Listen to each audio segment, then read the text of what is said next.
Catch it, match it, stash it in the cabinet. Listen to the chorus while let Ivan scratch it. This is real hip hop, we aiming for a classic. And if we can't approach it, screw it, we'll attack it. Catch it, match it, stash it in the cabinet. Listen to the chorus while let Ivan. This is real hip hop, we aiming for a classic. And if we can't approach it, screw it, we'll attack it.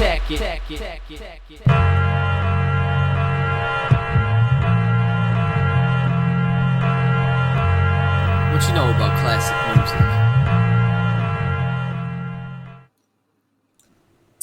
What's going on, everyone? Welcome to the Retro Wrestling Review Series.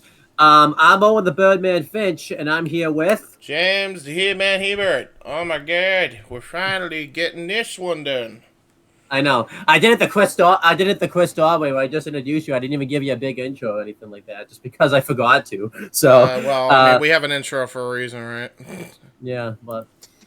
So we're finally doing this one. I picked this one long ago. This was meant to be a crossover one. It was supposed to be a mixture of Money in the Bank and All In.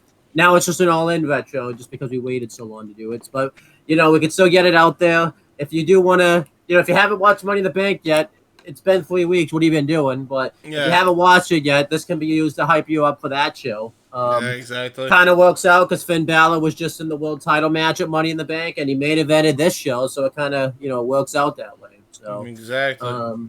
That's but cool.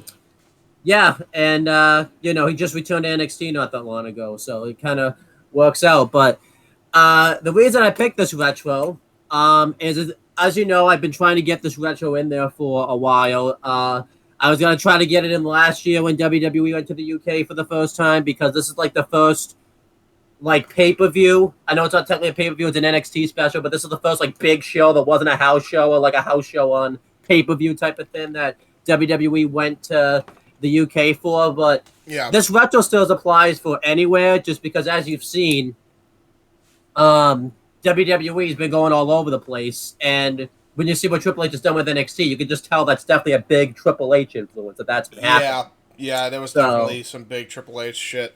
Real quick, close your curtain because it's blurring up your camera wicked bad when you're shaking back and forth. I think it's the light in the curtain. But yeah, I think this is a very underrated takeover.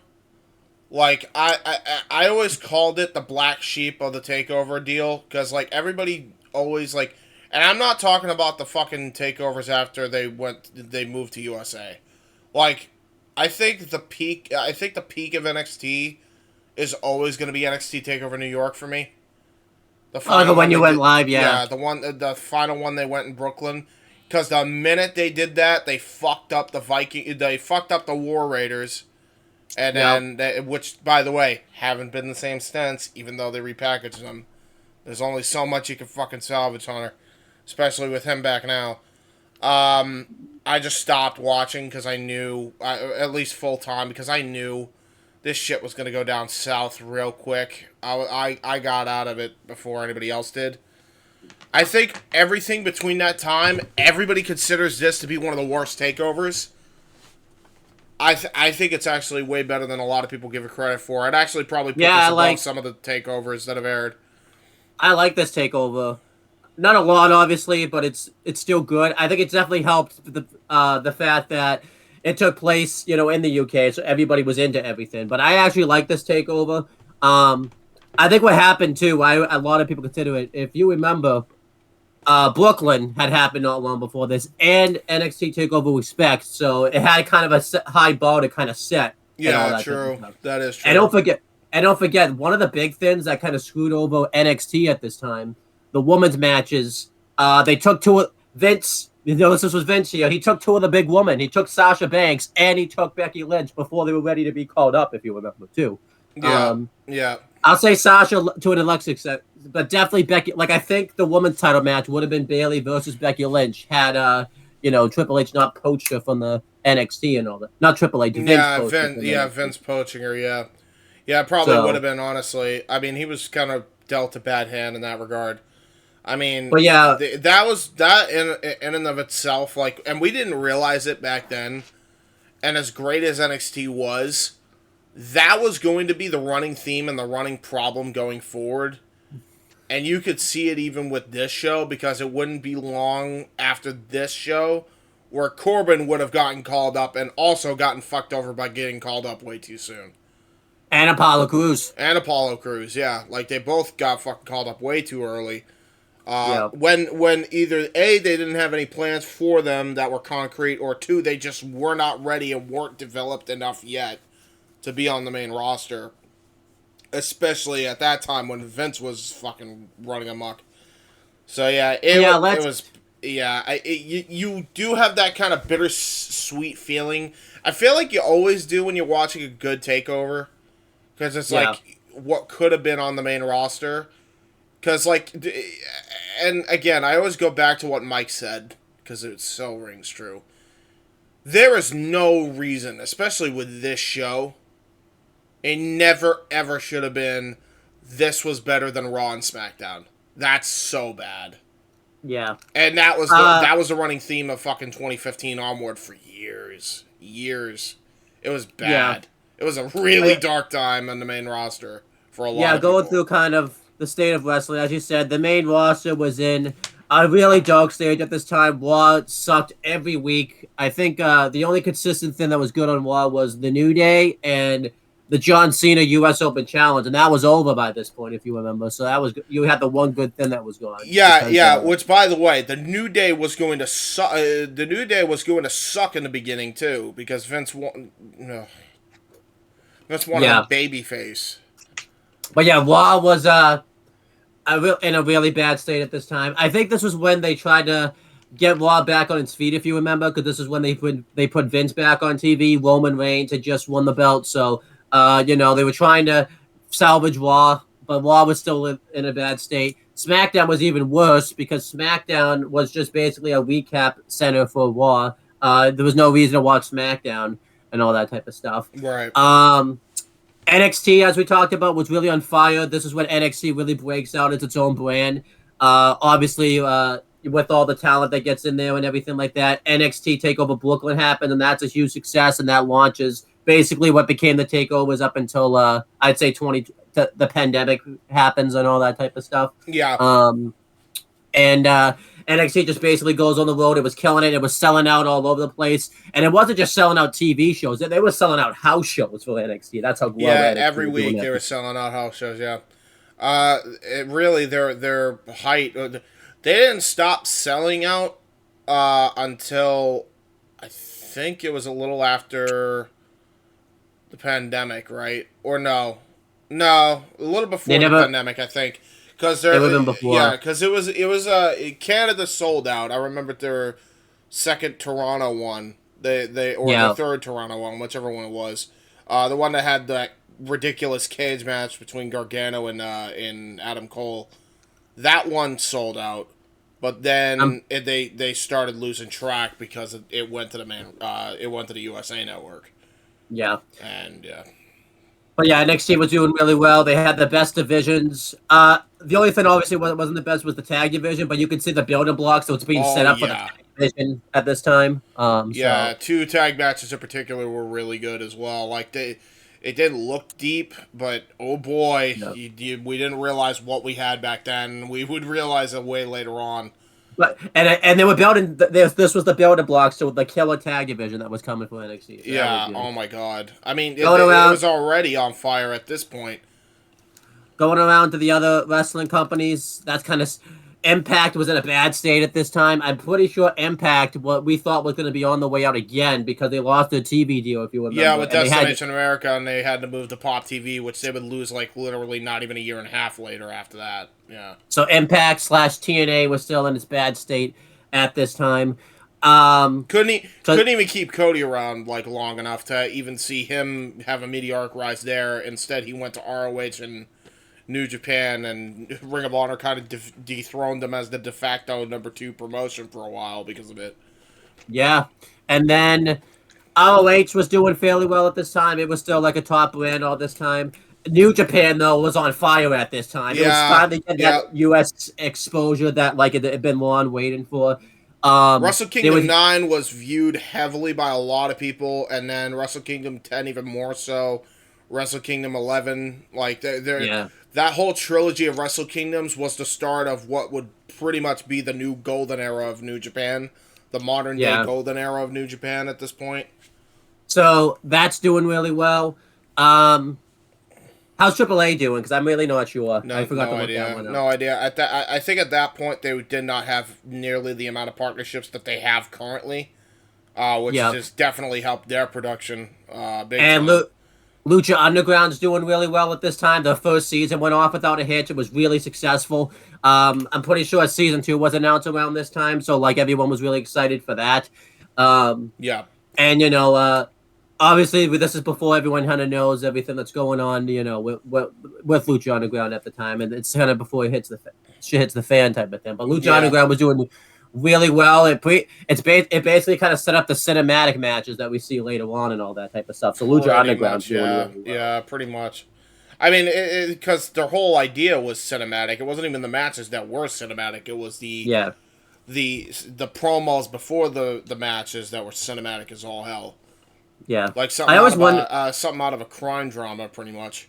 I always kind of wonder though what it was like because they taped the promos later, you don't even see the promos if you went. I would like to talk to someone who like attended the shows like live and all that type of stuff because they were just essentially house shows. Like they didn't see the promos or what led to the matches and all that type of stuff. So who knows? Maybe they did. Maybe they didn't. Maybe the idea was that they weren't supposed to be in the know and that they just saw big names and then they freaked out when crazy spots happened. I don't know. Yeah, who knows? But yeah, that was pretty much what was going on in the state of wrestling. I would say wrestling was probably like a thumbs in the middle. I would say slightly pulling down because the two wrestling companies that are supposed to be doing well aren't doing well. And I think you've said this before, when WWE doesn't do well, it doesn't look good for the wrestling industry. Yeah. You were saying that a lot if you remember in 2015. If WWE goes, that's the end of wrestling right there. You were saying that a lot. Yeah, because there was nothing at that point. Like, if things were starting to gain steam just out of spite towards the Fed, but, like, at that point, if WWE crashed, the wrestling industry was going to crash with it. Like, it was that bad. Like, Vince had monopolized the industry to where the common person only knew about WWE, and the minute you mention wrestling, they know WWE and nothing else, whereas now that's completely changed because the media outlets are like, okay, we're going to get wrestling because it's cheap live content, and that didn't start until fucking like 2019. Yeah. And that was like and even then, like, the boom period of 2017 and 2018 was only going to do so much. It wasn't until Tony Khan funded a wrestling company that everything in the industry changed, because now it wasn't just one promotion that was doing well, it was two, and that means the entire industry is booming because they're both doing well to some extent financially, and then, fucking definitely. That's what it is. That's pretty much AEW is what saved the industry pretty much from that being even a possibility. So 2015, like, it was bad. I don't. The issue is though, WWE also kind of secured themselves, and this is kind of goes to my ignorance at the time, because I didn't realize like how much they were making when it came to their television deals. Later on, they get even better television deals, but their TV rights fees were pretty much they were paying them. Fans weren't paying them anymore. The TV was paying for them, which just made the fucking company feel soulless. It made it feel soulless to the workers, and it made it feel soulless to the fans that are paying to see the workers fucking wrestle for our entertainment. I mean, it was that was, so they weren't going to go anywhere. It was just going to be a lifeless corpse, like a zombie still trudging on, like in the fucking Walking Dead or fucking Last of Us or some shit. Yeah. We should talk about we typically don't talk about ourselves when it comes to the state of the industry, but kind of what was going on. We had just concluded, well, about to conclude anyway, season 2 of Massasoit Wrestling Corner. Oh my Probably, god, right, yeah. yeah, Because it was the end of probably, the semester, right? yeah, probably like one of the best seasons of the Massasoit Wrestling Corner. Even though the obviously technology wise and video quality wise, it's not the best, but we were just having fun talking about wrestling at the time and all that type of stuff. Yeah, So, which is pretty true nowadays, but yeah, pretty much. and And not all the time was it fun. It really wasn't Yeah. fun all the time, especially during this time. Holy shit, the amount of arguments that Chris and I would get into over this bullshit, especially with the main roster WWE. Oh my god. yeah, and then yeah, and if you remember, actually, when I don't think you were on the show, but I was still at Massasoit at the time when the show was going to happen. We were still at school. We couldn't even go watch the show. We did the Massasoit Wrestling Corner, I think, while the show was on. Like, that's hilarious. Yep. Yeah, Well, that's right. we didn't. Yeah, that's We didn't right. record. It didn't air though. We just recorded it, just because that was like the time we had to record it, if you remember, and all that type of stuff. So Yeah, just while kinda- it was going on, while they were taping it in the UK to release later. Yeah. Yeah, but yeah, that's basically kind of everything. Like, Massasoit Wrestling Corner was fun at this time. Like, we got to know basically like all the people that will become mainstays. Some still maintains of the channel today. Like, obviously Chris, Steve, Kintut, and all that type of stuff. Obviously, even though it was second, you became a mainstay for the channel pretty much because it was the same year and all that type of stuff. So yeah, pretty much. Yeah, especially after the my first project on a wrestling podcast absolutely went to shit. I mean, yeah, 2015 was a bad year, but I think of 2015 as a wrestling fan as a pretty good year, just because like it was like We I at had the least most met. fun. Yeah, I mean, there was that's the silver lining is that if we didn't do that, we probably wouldn't have met. Honestly, Yeah. because I think we did that because it was like, fuck, I don't even remember because I remember I was chilling with like my old co-host and shit, and like, there was like he saw Ori, right? Ori was like chilling in the thing, and like he was like making fun of him, which at the time I didn't get because he was wearing a fucking Taz shirt, and he was just kind of a general fucking prick to anybody. And by the way, I don't give a shit. You know who you are, and you still fucking owe me for the bullshit you caused to me, asshole. But I digress. That being said, I was like, I saw him, and I'm like, I'm gonna go fucking talk to him because I think this guy's full of shit. Like, this guy can't be that bad. I mean, he has his moments, you know. Yeah. But yeah, I went to talk to Ori, and because I went to talk to Ori, you happened to be sitting like right next to us, like right at the perfect time. And then we all started talking that day, and then like it kind of just took off from there. So I think 2015 was the year that happened. Like I think it was spring semester is when we started the whole thing. I don't think I quite met Ori. I think I just met you. We just started talking. The first time I met Ori, actually, this is such a this is an Ori story. He spilled chocolate milk on my jacket. Yeah, no, I was there for that. Yeah, it would have all been the same day. I remember this. Yeah. So. Yeah, he was a klutz. Still is. Yeah. So yeah. But anyhow, that's kind of everything about wrestling. Let's kind of start talking about the show now. We're gonna follow house show rules. Yes. Basically, they did a dog match. Yeah, but, I'm just gonna break this down. The NXT episode that aired after is what we're gonna be covering first, and then we're gonna be covering the actual takeover. Yeah. So we're covering every match that took place in the O2, pretty much. We're going to be covering every single match. Was it the O2 or was it the what was Wembley Arena? Yeah. So we're going to be covering every match that happened in the Wembley Arena, including the NXT that aired following this. But we're going to do it in reverse order because that makes the most sense. Because that's the thing because these were dark matches that took place before the show even happened and all that. So for those that are gonna get bullshit at us in the comments, like, you forgot to mention the Sami Zayn return promo. He technically did return if he was already there. Yep. So and then Yeah, so let's just start talking about it. The date of the show was December 16th, 2015. It aired in London, England. The venue was at the time it was the SSP Arena, but now it's been changed to the Wembley Arena. I don't know what the reason for the change was, but it was changed. They really like saying Wembley. Okay. I don't know. Maybe it's a British thing. Who knows? This We is should like have Wembley Arena. Why not call it the Wembley Arena? I should have had you ask Cruz on before we came on here. Yeah, But, he probably would know more than we do. We're just ignorant fucking American boys. yeah. The speak American here. The attend. I should have done trivia because I think I'm just so used to just saying it now that I don't even do the trivia anymore. So. Yeah, well, when Chris is on, especially.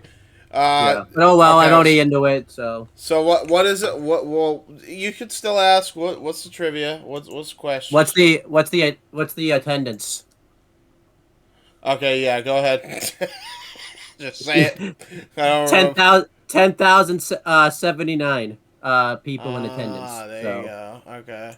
I think that is a sellout. I'm pretty sure that is. Yeah, so. it sounds like it. Yeah. I mean, it definitely is more of a sellout than what NXT is doing lately. Yeah. I'll tell you that. Jesus Christ.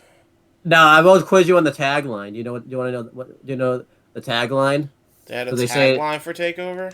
They did have a tagline for Takeover. I don't know, bloody brilliant or some shit. I don't know. NXT has taken over London for the first time ever. That's the tagline. Long tagline. Oh, that's a very long tagline. Okay. Very, very lengthy. Very lengthy tagline. If you remember to, that we should credit them because they don't, jam this tagline down our throats. Remember when Vince's taglines, he always jammed the tagline down our throats consistently? $9.99! Did you know that the WWE Network is $9.99? It wasn't this year, right? But times they shoved that down the throat. I hate... Anytime I see anything with the price tag of $9.99 now, I get fucking PTSD flashbacks. I hate it. Yeah. I hate it. Did you actually know? Did you actually know in 2014, worst promotional tactic on the Wrestling Observer was won by the fact that WWE kept making fun of their fans for paying full pay-per-view price for pay-per-views instead of subscribing to the fucking yeah. It is dumb. You are stupid for saying, hey. We think you're stupid for giving us more money. Give us less money instead. What? Yeah. But anyhow, continuing. The show we're covering first is the episode of NXT that is following this. That took place on December 23rd, 2015. I remember it took place pretty soon. I didn't realize it was like 2 days before Christmas. I think I remember I missed this episode of NXT, and I forgot why, but now I remember why. It's it was 2 the days eve before Christmas Eve NXT. So, yeah. The intro. They shows an intro. It shows everything that happened at NXT Takeover London, which we'll be talking about. We had the first match on the show. It was a fatal 4-way tag team match. It was the Vaudevillains versus the Hype Bros versus Blake and Murphy with Alexa Bliss ringside versus Jason Jordan and Chad Gable, who were not alpha of the American variety quite yet. Not yet. But yeah, no reason for this match. It was just a match, but there was some reason for this. It was, obviously to get your momentum to get yourself in line for future NXT tag title match. All of these teams were building themselves up really well. The Vaudevillains, had a chip on their shoulder because they had just lost the NXT tag titles not that long ago, so they wanted to get back into contention. I'm pretty sure this is around the time, if you remember, they slowly go heel again. Because so. They were about to go heel pretty soon after this. I don't think it was like. I don't think those started until way later. Yeah. But yeah, I really liked what I saw just in this match. Yeah. And I remember back then I was like, this tag team division's fucking stacked, actually. Yeah. Like, but yeah, continuing also. It was. So. It really was, yeah. And it's about to get even more stacked. The Hype Bros were making names for themselves. They had put, Zack Ryder in NXT with Mojo Rawley, known as the Hype Bros, and it ended up working out really well. They clicked really well with each other, weirdly enough. So not so much in London, but it is what it is. Yeah, they booed the fuck out of these guys when they came out. Yeah, They have talked about they didn't really get to work together a lot because obviously Zack Ryder was still doing the main roster stuff. So because Ryder was on the road still kind of a lot, they didn't really get to obviously practice being a team. So that does kind of suck. Yeah, Um, yeah. and then Blake and Murphy were kind of just there. They had just lost the NXT tag belts, and they were just kind of doing the thing. I also think they got them there because Murphy, even though he's Australian, he's close enough to England where like I think they just wanted him to have there because he got a pretty decent pop. And then obviously Jason Jordan. I think they just got a decent pop because Alexa Bliss was fucking giving them a fucking intro. So, you know, Yeah. I would cheer too if I saw Alexa Bliss on my screen at that point. She was hotter than hell. Oh my god, that fucking... What was she wearing? A Freddy Krueger style outfit, right? Ooh, yeah, boy. she was. Yeah. And then... Yeah, be in my nightmares, please. And then Jason Jordan and Chad Gable were really establishing themselves as a team. They just formed a tag team not that long ago, and they started out as heels, but everyone liked them so much. Their first episode, they were heels, and then the crowd erupted when they won. That Triple H was like, and we're changing the course. I think, from what I remember... Okay. Because this went completely the opposite direction, that's when the Revival ended up being in the spot that American Alpha was supposed to be. So, Revival ended up taking the spot of the heel American Alpha because American Alpha had to go babyface because they were that fucking over with the crowd. Yeah. So that's what I think happened here, and that's why they went with the Revival, which at that point had, like, no credibility to their name at that point whatsoever. Like, they were just becoming a team. I think they just became a team, like, earlier on, midpoint in 2014. And they were kind of a jobber tag team. And then they were like, okay, we're going to push you guys because clearly what we thought was going to be a heel team has just gotten over as, like, one of the most over babyface acts in history. So, you guys want to be the heel team, go for it. Go be Brainbusters 2.0. Because these weren't Triple H guys originally. Yeah. I remember, too, it was Chris Daughter complained big when the Revival got into that spot so quickly, but I think because they changed squads, they didn't have a choice but to do that. Like, dude, American Alpha was so over, they had to do what they did, and honestly, it worked out for the better because while their stay was short, man, like the matches between the Revival and American Alpha, those are super underrated. Yeah, I think maybe too because then underrated. Because the DIY Revival match would happen like later that same year. So exactly. But it's like nobody remembers that. I always said like I wish American Alpha stayed longer so they could be. You could have done like a triple threat deal with American Alpha involved somehow. No. They did it with AOP instead, but you know. Even a 4-way with AOP involved too. Oh my god, yeah, shit. Like because those 4 teams are great. Like I feel like.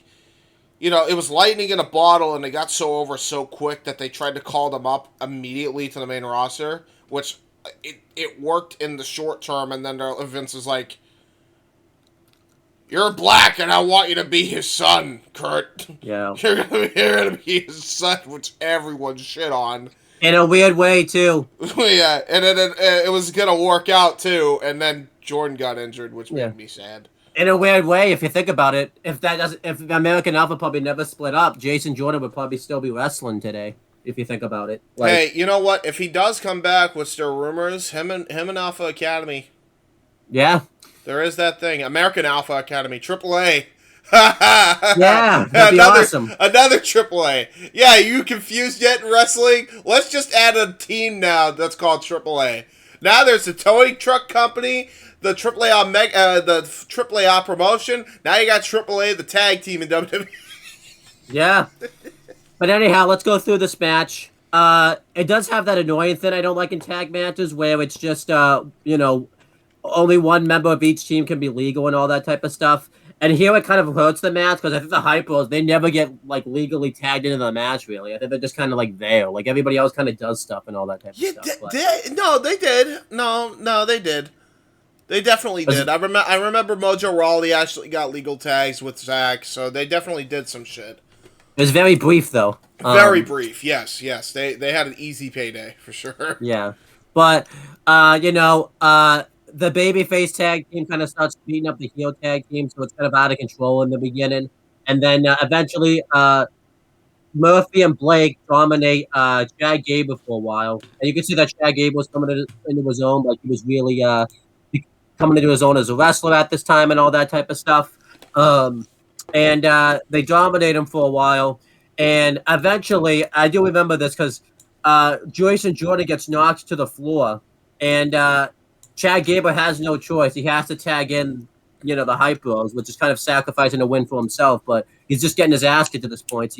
It's either that or lose the match. Right. And Mojo Rawley gets the hot tag. And then eventually Jason Jordan tags himself in.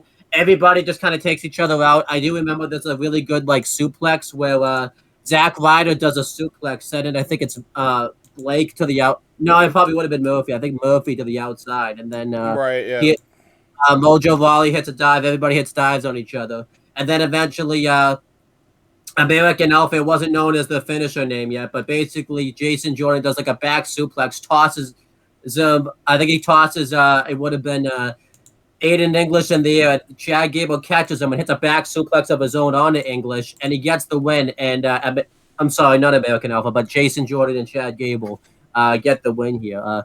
Good tag match here. I thought it was a good opener. I thought everyone got to kind of get their shine here. I give it 3 stars. I thought the other thing I didn't understand is I'm glad they fixed this problem later in NXT. There was commercial breaks in it, which is weird because it was on the network. It wasn't it was on TV. I thought it was super weird that they did that. I will say though, they were also doing the chant that they were doing in that one house show they did overseas in NXT.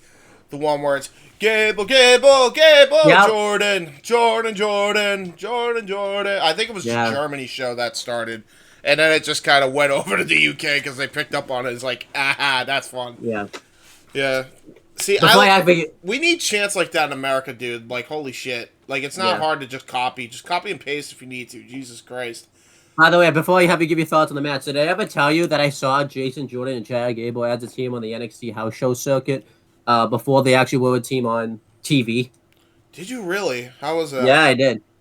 Oh, they did well. They lost, but it was just kind of cool that they were a team on the house show circuit. So there you go. Yeah, there you go. So yeah, what were your thoughts on this match and everything like that? Good match, honestly. I thought all 4 teams were over, even though Hype Bros were super booed. I think they were over in that they were the heels in UK, so they kind of played that into their favor a little bit. I think. The reason I say Alexa Bliss got the reaction for Blake and Murphy is because they cheered when they came out and they booed whenever they tagged in out of the Vaudevillains or American Alpha. They were getting tagged in and then they booed because the Vaudevillains and American Alpha were that over at that point, especially in the UK. That's another team as well. Speaking of teams that lost it way too short. Should have done a lot more in the WWE. Fucking Vaudevillains, dude, should have been way better utilized. Yeah, definitely. Even in NXT, they had one tag title reign in NXT, and then they never brought him back down. They never had him challenge for it again. After Vince didn't even know what the fuck to do with him. Jesus Christ, talk about wasted potential. Yeah, definitely. What's your style rating for this match? Give it a good 3 1/4. There you go. Solid opening match. As for career retrospectives, we've done it on Ain't It English before. Go watch the Superstar Shake-Up SmackDown for that. As for Simon Gosh, the Vaudevillains eventually would get called up. They did well in the beginning, and then they had a couple tag title matches. And then Enzo Amore couldn't do the inside-out bump, and it fucked over Simon Gosh for the rest of his career. And, and then Ain't It English was unfortunately a bystander in that bullshit by Vince. Yeah, and then Simon Gosh... Vaudevillains basically became an enhancement team. Eventually, Simon Gosh was released. And then... Didn't he get into a fight with Sin Cara, which is what prompted his release, right? I think you're right about that. He got into a fucking full-on brawl with goddamn Sin Cara. I still have that image of just Hunico in the mask. Right? He chucked I think he chucked the bottle or some shit. I don't know. Or no, he was joshing him, right? Simon Gotch was just joshing him from what he said in the shoot interview. And then he gets super mad. And he just becomes... He went from azul to negro real quick and just started beating the fucking piss out of him. Yeah. He tossed like a fucking beer bottle, right, to his head. And then they just had a fight for no reason over a fucking joke. It was so fucking funny. And then he gets fucking punished and released for it. Why? You're not even using Sin Cara. Like, at all. And then, Sin Cara gets a new contract later on, too. So it's like, and then Simon Gotch would do his thing in the Indies. He's done things at MLW, GCW, Bloodsport, and I think he showed up once on New Japan Strong. And then, he's done. He was in Contra Unit. He was in MLW's big faction Contra Unit for a period of time. And the biggest thing he's done is obviously that shoot interview that he does where he just rags on Enzo Amore, which is pretty funny. Which is fucking hilarious. You know what's funny? So after, you know that him and Enzo are cool now? And apparently Enzo got trained in the art of wrestling by Simon Gotch, ironically enough, which it fucking explains why he's so good now, by the way. No shit. You know? Did a 180 in, like, the span of fucking 5 years since he's been gone. And then as the Hype Bros, we've done a career retrospective before. Zack Ryder, you could watch the Royal Rumble 2011 retro, I think it would have been. Yep. The only thing new I'll say about him is he's a free agent at the moment, and it looks like he's said he's willing to talk with Marvel Studios, WWE, or AEW about coming and signing with one of them and all that type of stuff. Marvel Studios? That's what he said. So. What wrestling company is Marvel Studios is owned by Disney? What wrestling company does Disney own? I don't know. I don't know. Hey, maybe he's the Jeff Beecham Network, maybe? I don't know. Because at least Jeff works at Disney. Yeah, and also he's going to be at NWA 75. He's going to make his long-awaited return to the NWA. I think it's just a one-off. I don't think it's like a full-on return type of thing. It might just be a one-off. So, all right. Well, if that's the case, I'm gonna plead with him. And then, in fact, this goes out to everybody that I actually give a shit about on that NWA roster. As much as I disagree with Aldis's prissy bitch attitude in the beginning, he's also not wrong. Yeah. Do what Aldis did and leave. That company is a sinking ship, and you guys do not deserve to be wasted there. That is limited to including but not limited to the Pope D'Angelo Dinero, Natalia Markova, Camille, Odinson, J.R. Kratos, Aaron Stevens. Hell, I'll even include Trevor Murdoch in there. Why not? Even though he shouldn't have been the champ. Colby Carino now because he's back. Colby Carino. Homicide. Jesus. Tim Storm. And, and I guess I gotta include Matt Cardona. Just get out of that fucking mess. Please get out of that mess. Maybe the only other one I can think of off the top of my head that you didn't mention is maybe... did you say Odinson? I did say Odinson. Yeah. Okay. There's one... Aren't him and J.R. Kratos finally a tag team? That's like the only good thing the NWA's booked other than fucking Natalia Markova. Well, no, because they didn't win the Crockett Cup. They gave it to Aaron Stevens. Sake. They gave it to, they gave it to Murdoch and Mike Knox. They didn't even have them win it, so. Why oh my god, that's still a thing? Yeah. Wait, are Murdoch and Mike Knox, I mean, Murdoch and Mike Knox at least kind of make sense only because they're big dudes, beefy, but if you remember, Mike Knox kicked the shit out of him right in front of his son not that long ago. What the sense is that? Does it make sense for them at all to be a team? Okay, never mind. Billy Corgan sucks, doesn't he? Holy shit. I'd actually probably take Michaels' NXT over fucking Billy Corgan's NWA. I'm gonna be real with you. Yeah. Holy shit. I'd take Jim Cornette's racist fucking escapades and goddamn Smoky Mountain than I would this bullshit. Oh my god. Oh, did you say... You forgot one, but don't forget Aaron Stevens. Yeah, I did say Aaron Stevens. Okay. I included a lot of people. As I said, included, but probably not limited to. Like, there is that. But then, disincluding the world champion Tyrus. I like Tyrus Yes. as a person, but fuck me, is he... No. Yeah. Noni's Tyrus does not need to be world champ. and I would say EC3. Oh, God! Yeah, but anyhow, that's besides the point. Let's continue with the retrospectives. Blake and Murphy. We've done Murphy before. You can go watch. It's one of the pandemic retros. I think it's the Payback retro. And then as for Blake, him and Murphy wouldn't last much longer as a team. Eventually, they broke out on their own. Blake started the Forgotten Sons. They were kind of like one of the worst acts of the NXT Black and Gold era. They never really got any traction or anything like that. Then eventually they called him up to the main roster.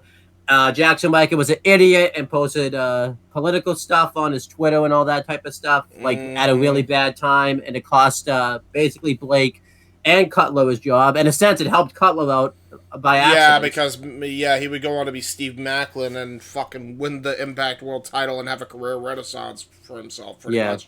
To the point where he probably any company would be lucky to fucking have him. And then as for Wesley Blake, he was starting to do fairly well. He started Control Your Own Narrative, and then obviously when that company folded, he was going to go on an indie run, but then Sarah, I forget what her name was, but Sarah, the person that won Tough Enough, passed away, and he's just taking a break and going to be a single dad now, pretty much. So that's what he's doing. Is that Wesley Blake's whole deal? Yes. Yeah, poor guy. Seriously, and then I feel so bad for him. Yeah. And then as for Alexa Bliss, we've done a career retrospective on her before. You could go watch the Raw 2017 at Retro when the Shield reunited. And as for Jason Jordan and Chad Gable, they will go on. Actually, we've done a career retrospective on Raw. We'll go watch the Superstar Shake-Up SmackDown. You can go watch that one. And then we do so many career retrospectives. It's so hard to keep track of when I did them. So well, now you then know. Then we had the NXT tour in London. They just basically showed everything that they did in London, all the media appearances, all the house show stuff they were doing at this time. They basically like when it says they took over London, that's the tagline. They really did take over London for that few days, by the way. Yeah, big time. We should also mention, by the way, too. We didn't really mention this. The show aired on a Wednesday. It wasn't if you remember. This was still when they were doing. That's what I guess we did kind of mention it because we were in school at the time, but we should mention this. This show aired on a Wednesday. Yeah. So that's kind of, it was kind of unique to have a wrestling show air at that time.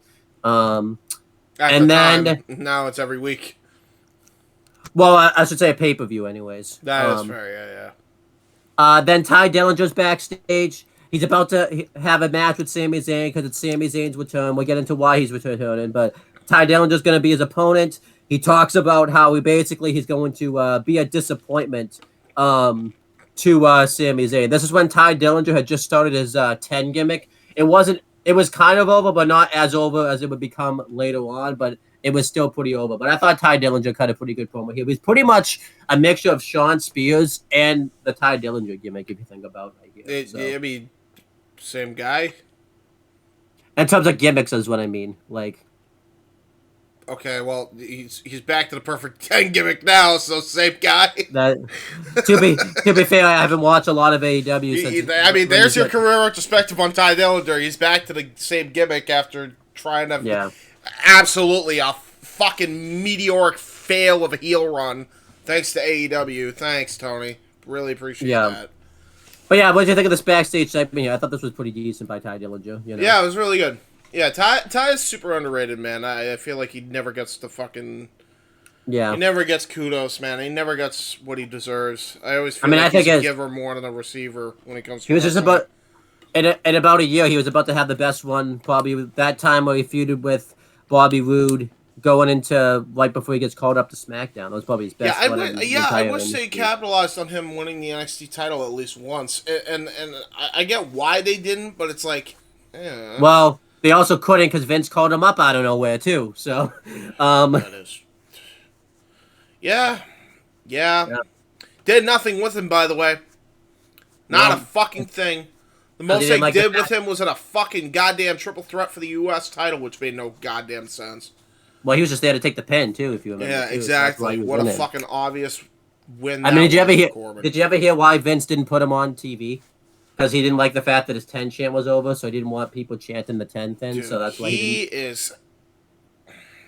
I hate him. Yeah. There are times where I wish I wasn't right, but I hate that I was right about Vince coming back, and I was right.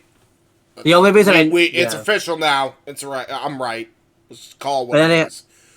Then next, Triple H makes an announcement. It's a tweet where he announces all these shows that are going to happen, like NXT live events in Chicago and everything like that. They announced NXT Takeover, Dallas, which I think we found out was aired over WrestleMania weekend. I don't know if it was. I don't think it was known as it. I don't think it was Takeover Dallas, but they did announce they were going to be in Dallas. I'm pretty sure from what I remember, but it wasn't Takeover Dallas. They just announced that they were going to be in Dallas. But it Right? wasn't Yeah. Takeover. You know, good that they were announcing all these shows. Then the next, Elias Sampson has a vignette. This was Elias Sampson basically transitioning into the gimmick that he is now, where he's the Drifter. It shows like all these things where he's doing just that, which is pretty cool.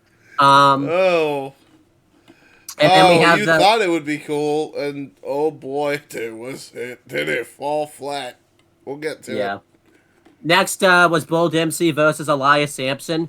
This is just kind of a match to showcase Elias Sampson. Bull Dempsey, if you remember, was in his bullfit phase where he was basically the whole gimmick was that he was fat, pretty much, and he was trying to lose weight and all that type of stuff.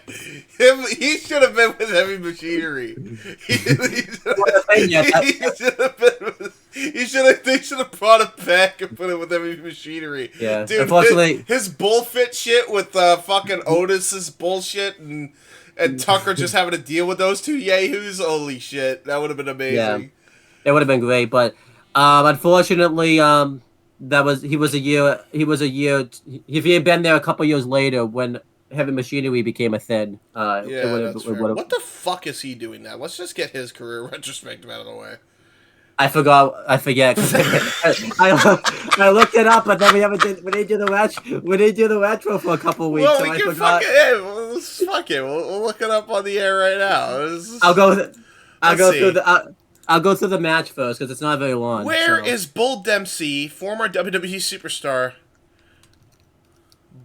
According to Pro Wrestling Wiki, he is best known for his time in World Wrestling Entertainment, competing in their developmental territory WWE NXT under the ring name Bull Dempsey. After his release from WWE, he returned to the independent circuit where he currently wrestles under the ring name Bull James. Thank you, Google. Okay, hold on. Wait, but how funny is it that he's Bull James too? He's Bull James. Hey, what's up, Bull James?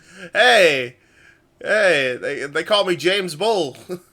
Okay, hold on. Let me see what wrestling company he's actually currently working for. So give me a minute. That might have been the best career. That might have been the best career retrospective that's ever happened. I didn't even do it. It was the series that did that. Okay, so he's wrestled since for Over the Top Wrestling, New York Wrestling Connection, and he has worked for and that's where he's continued to be. He's an instructor for the New York Wrestling Connection Wrestling Training Academy. So I do remember hearing about this. Yeah. Yeah. So that's what he's doing now. So there you go. Thank you, Google, for your tidbits. And then Elias Sampson, we've done a career retrospective on him before. You could check out the same Raw retro that the Shield reunited. So. I wanted to get that out of the way right away because let's just fucking call this what this is. This fell flat on its fucking face. I don't know what the hell they thought was going to happen here, but this is just this is one of those things where it was, honest to God, a bad Triple H call. This did not need to be on the show at all. Yeah. This sucked. A bag of dicks. Actually, it did. No, a jug of dicks. Actually, no. Scratch that. Absolutely, we're talking like beer keg of dicks. It was so bad. This was not over. Crowd didn't even react one way or the other. Like, at least the Hype Bros got booed when they come out. There was zero reaction. Like, crickets as he's coming out. I didn't mention the commentary team. By the way, the commentary team is Corey Graves, Rich Brennan, and Byron Saxton. Yes. Corey Graves on commentary even calls it out, being like, the crowd's kind of silent. They don't really know what to make of this because they don't know what to make of this. Dude, trying to save this. Like, Corey's consummate professional and not a dickhead by this time because Vince hadn't gotten in his fucking ear yet. Hello, Mauro Ranallo. Yeah, so, like, he was consummate professional here trying to save this. Dude. Yeah. There was no way you could salvage this. Like, nobody cared. And by the way, here's another fucking tidbit as they were on the commentary ding with this. He's supposed to be the babyface. Really? Yeah. You could hear it in the commentary. Fucking... Yeah, he is. Saxton's in full support of him. And Corey Graves is totally against this shithead. Right? Yeah, that's right. And then, like, what? Huh? He's supposed to be the babyface in what world? Yeah. Why is he going up against? I thought Bullfit was a babyface by this point. Yeah, but this was a squash. Elias Sampson just beats him up, and he hits an elbow drop on him for the win, and that was it. Like, I give this this sucked. Yeah, it doesn't even make sense. Then and it sucks now. It doesn't even make sense that this would be a squash, too. Like, look at Bull Dempsey and look at Elias Sampson. You're telling me Bull Dempsey can't have a competitive match with Elias Sampson? Like, that doesn't even make sense. Like, if you wanted him to look strong, feed him to some fucking jobber that has a snarky attitude. If you really wanted him to be a babyface or something. Yeah. Like, I think the reaction would have been the same, though. Genuinely. I don't think it would have mattered who you paired him up with. Yeah, this was a 1-star, not that entertaining. I hated it. Oh, I gave it 0 stars. I was not sports entertained. This was the only thing. Actually, no. I'll give it like a 1/4 star only because Bullfit was in it. There you go. His name is James, next, so I got to give it like at least a 1/4 star just for, us Jameses has got to stick together. There you go. Then we had the main event of at least the dog matches. It was Ty Dillinger versus Sami Zayn. Really good stuff here. Sami Zayn was massively over. This was the first time that Sami Zayn, had been in a wrestling win because he got injured because he accepted John Cena's open challenge and he hurt his shoulder during his entrance. He had been out of action. You notice ever since that happened too, he only does it with one arm now. Yeah. He still has not fully recovered from that injury, I don't think. Well, don't forget he tore his other one not that a couple years later too. So yeah, doing the same shit. Yeah. So, the match starts. Sami Zayn, gets some nice offense and some nice chain grapples. Eventually, Ty Dillinger takes his head off with a clothesline, and he throws him throat first into the ropes. I do like that the story that they tell here. Byron Saxton does a really good job telling the storyline to say that, he might have wind rust and stuff. And this is the first time Byron Saxton actually makes a callback that he was a competitor at one point. It was kind of cool. Like, he never talks about that. Like, yeah. Who did he notably beat? Nobody. He did wrestle. I mean, he did the wrestling. He did wrestle. Yeah, sure he did. At least Corey Graves beat names, bro. He beat Sami Zayn, so. Beat Sami Zayn, yeah, he did. Fucking goddamn, man. Fucking Saxton, like, I never understood, like, what the fact that he's a wrestler, like, was a wrestler at all. It's just so weird to me looking at it now. Like he's like, he's too nice of a guy to be a wrestler. Like, I don't know. Funny thing is, he was a heel too, actually. Oh yeah, he was supposed to be a heel, and it's like nobody believes it. I don't buy that you're a fucking heel. Yeah, you're a goof. Yeah, maybe that, but anyhow, so the match continues. Ty Dillinger beats up Sami Zayn for a while. He hits a really good suplex where he drives him like shoulder first into his knee. That was really cool. Kind of makes you grimace a little bit because I was right on Sami Zayn's bad shoulder. So I was like, oh yeah, I think it was the tiebreaker, but they didn't call it the tiebreaker yet. Yeah, I don't even think he established that move yet. Then Sami Zayn mounts a comeback. He hits a exploder suplex into the corner, followed by the haluva kick, and Sami Zayn wins. I thought though, he did struggle enough against Ty Dillinger. Sami Zayn was always going to win this match, considering the fact that it was his big return. It wouldn't have made sense if he lost. And Right, yeah. obviously, I thought Tyler Dillinger put up enough fight, and Ty Dillinger really wasn't an established character yet, so it didn't make sense to Sami Zayn to win this. Afterwards, Sami Zayn cuts a speech. He talks about he makes a joke saying like, "Look, I found it good to have a big moment when nobody interrupted it and made it a bad moment because that had been Sami Oh Zayn's my career." god, yeah, because he won the NXT title, got powerbombed by Kevin Owens, lost the NXT title because he got TKO'd, then he got injured against Cena, and then he got injured more by KO, and then Joe stole his thunder.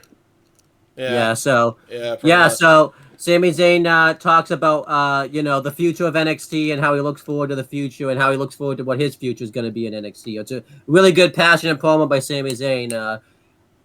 He was like really over at this time. I mean, obviously he's still over now. You could compare the two. It's probably about the same, but a lot of people think like Sami Zayn, the Bloodline stuff, which it probably is the most over stuff in his career, but that's also negated his NXT stuff. Like a lot of people, I think, forget how over he was like in NXT. It's also really weird to see like Sami Zayn. If you look at Sami Zayn back in 2015 versus the Sami Zayn now, like it doesn't even look like the same guy. Like it's weird. Didn't OTRS call him a fucking cab driver? Yeah, he did. Kind of did dress like a cab driver. There you go, Wyatt. Bro, look like he fucking drives for Uber Eats. Yeah, but I don't like to talk about that because he was hating on Sami Zayn for no reason. Yeah, I never understood that, but yeah, I mean, I do see the comparison. He did definitely like a cab driver. I would love for him to like, if he ever shaves his hair and beard again and like goes back to that look, I'd love for him to do like comedy skits in a fucking cab. Oh, he would too. He totally would, dude. That'd be hysterical. But anyhow, what did you think? I give the match like 3.5 stars though. Like good match and good speech by Sami Zayn and good crowd.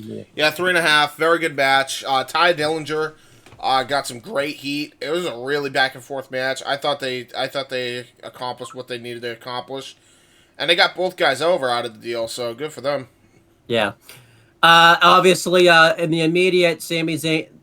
This would be Sami Zayn's last like stint in NXT. I think he would have a few more matches in NXT and then eventually be called up like right before Mania time. And then it was funny. He was working NXT and Mania, like the road to WrestleMania, like at the same time type of thing. Because he has that match with Nakamura not long after this. So yeah, he does. That's pretty cool. Didn't he? Because he had Takeover Dallas and then he was in the Mania match, right? He was in the Mania ladder match. Yeah, he wasn't IC title. Yeah, so he had his working boots on that night. He kicked the fucking shit out of KO too, and just beat the piss out of him on that ladder.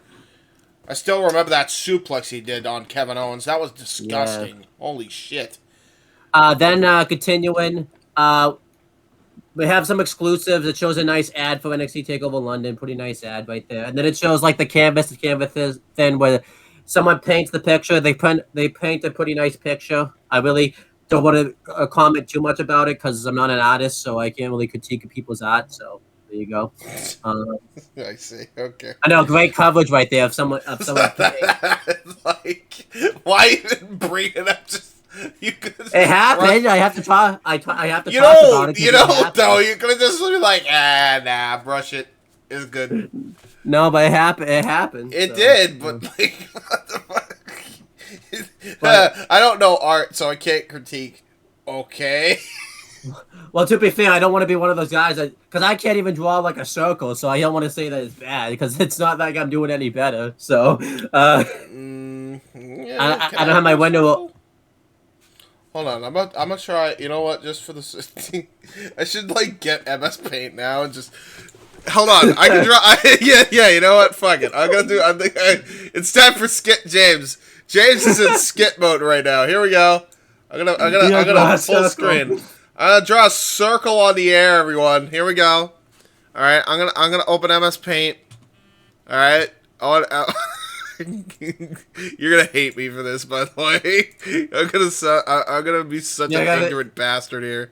All right, here we go. You're totally gonna draw this circle really well. Oh yeah. Get ready for this. Ready? Wait a minute. This is cheating, though. You're using your computer. I'm talking about actual hands type of shit. Like, Shut up. I'm making a circle. I'm I'm making a circle. What do you mean? It counts. It never said if it was digital art. I'm making a circle. You know what's weird? I probably couldn't even do that if I tried to. Look at what do you mean? Hold on. You can't see the fucking the little nozzle. I'm touching the circle option, the oval. Well, I probably would never be able to find that. It'd probably take me 20 minutes to Hold on. I'm gonna and look. Here's some art. I'm making art right now. Here it is. color that stuff in, dude. Like, you gotta color it in. Oh yeah, I'll color it in. Don't worry. That's my next. That's my next step. You know what? Yeah, let's just make it red for the fuck of it. And then everything. Yeah, red. And then let's fill that shit in. We're gonna make it blue. Yeah, and like we're gonna that. make it. We're gonna make it pink. Okay. And we're gonna just make it purple. And we're gonna make the last one gray. And then yeah, there's just fucked up pizza pie. There's my masterpiece. Where have you seen? Where have you? I can see. Where have you seen gray pie? Where have you seen a gray pizza? Hey, listen, man. When you're depressed, everything's gray. That's true. So I've seen fair, some great pie. I've eaten pizza on a binge of depression at one point. I did watch the Strata. Everything was gray there, so that's fair. Yeah. So there was gray pizza probably there. There was great. There was no pizza, but there was great. There was gray pie. There was gray alcohol. There was gray trees. There was gray horses. You know, everything was. Well, I guess there was gray horses, anyways. But you know. What the? All right. Let's move on here. But anyhow, let's go through the pre-show.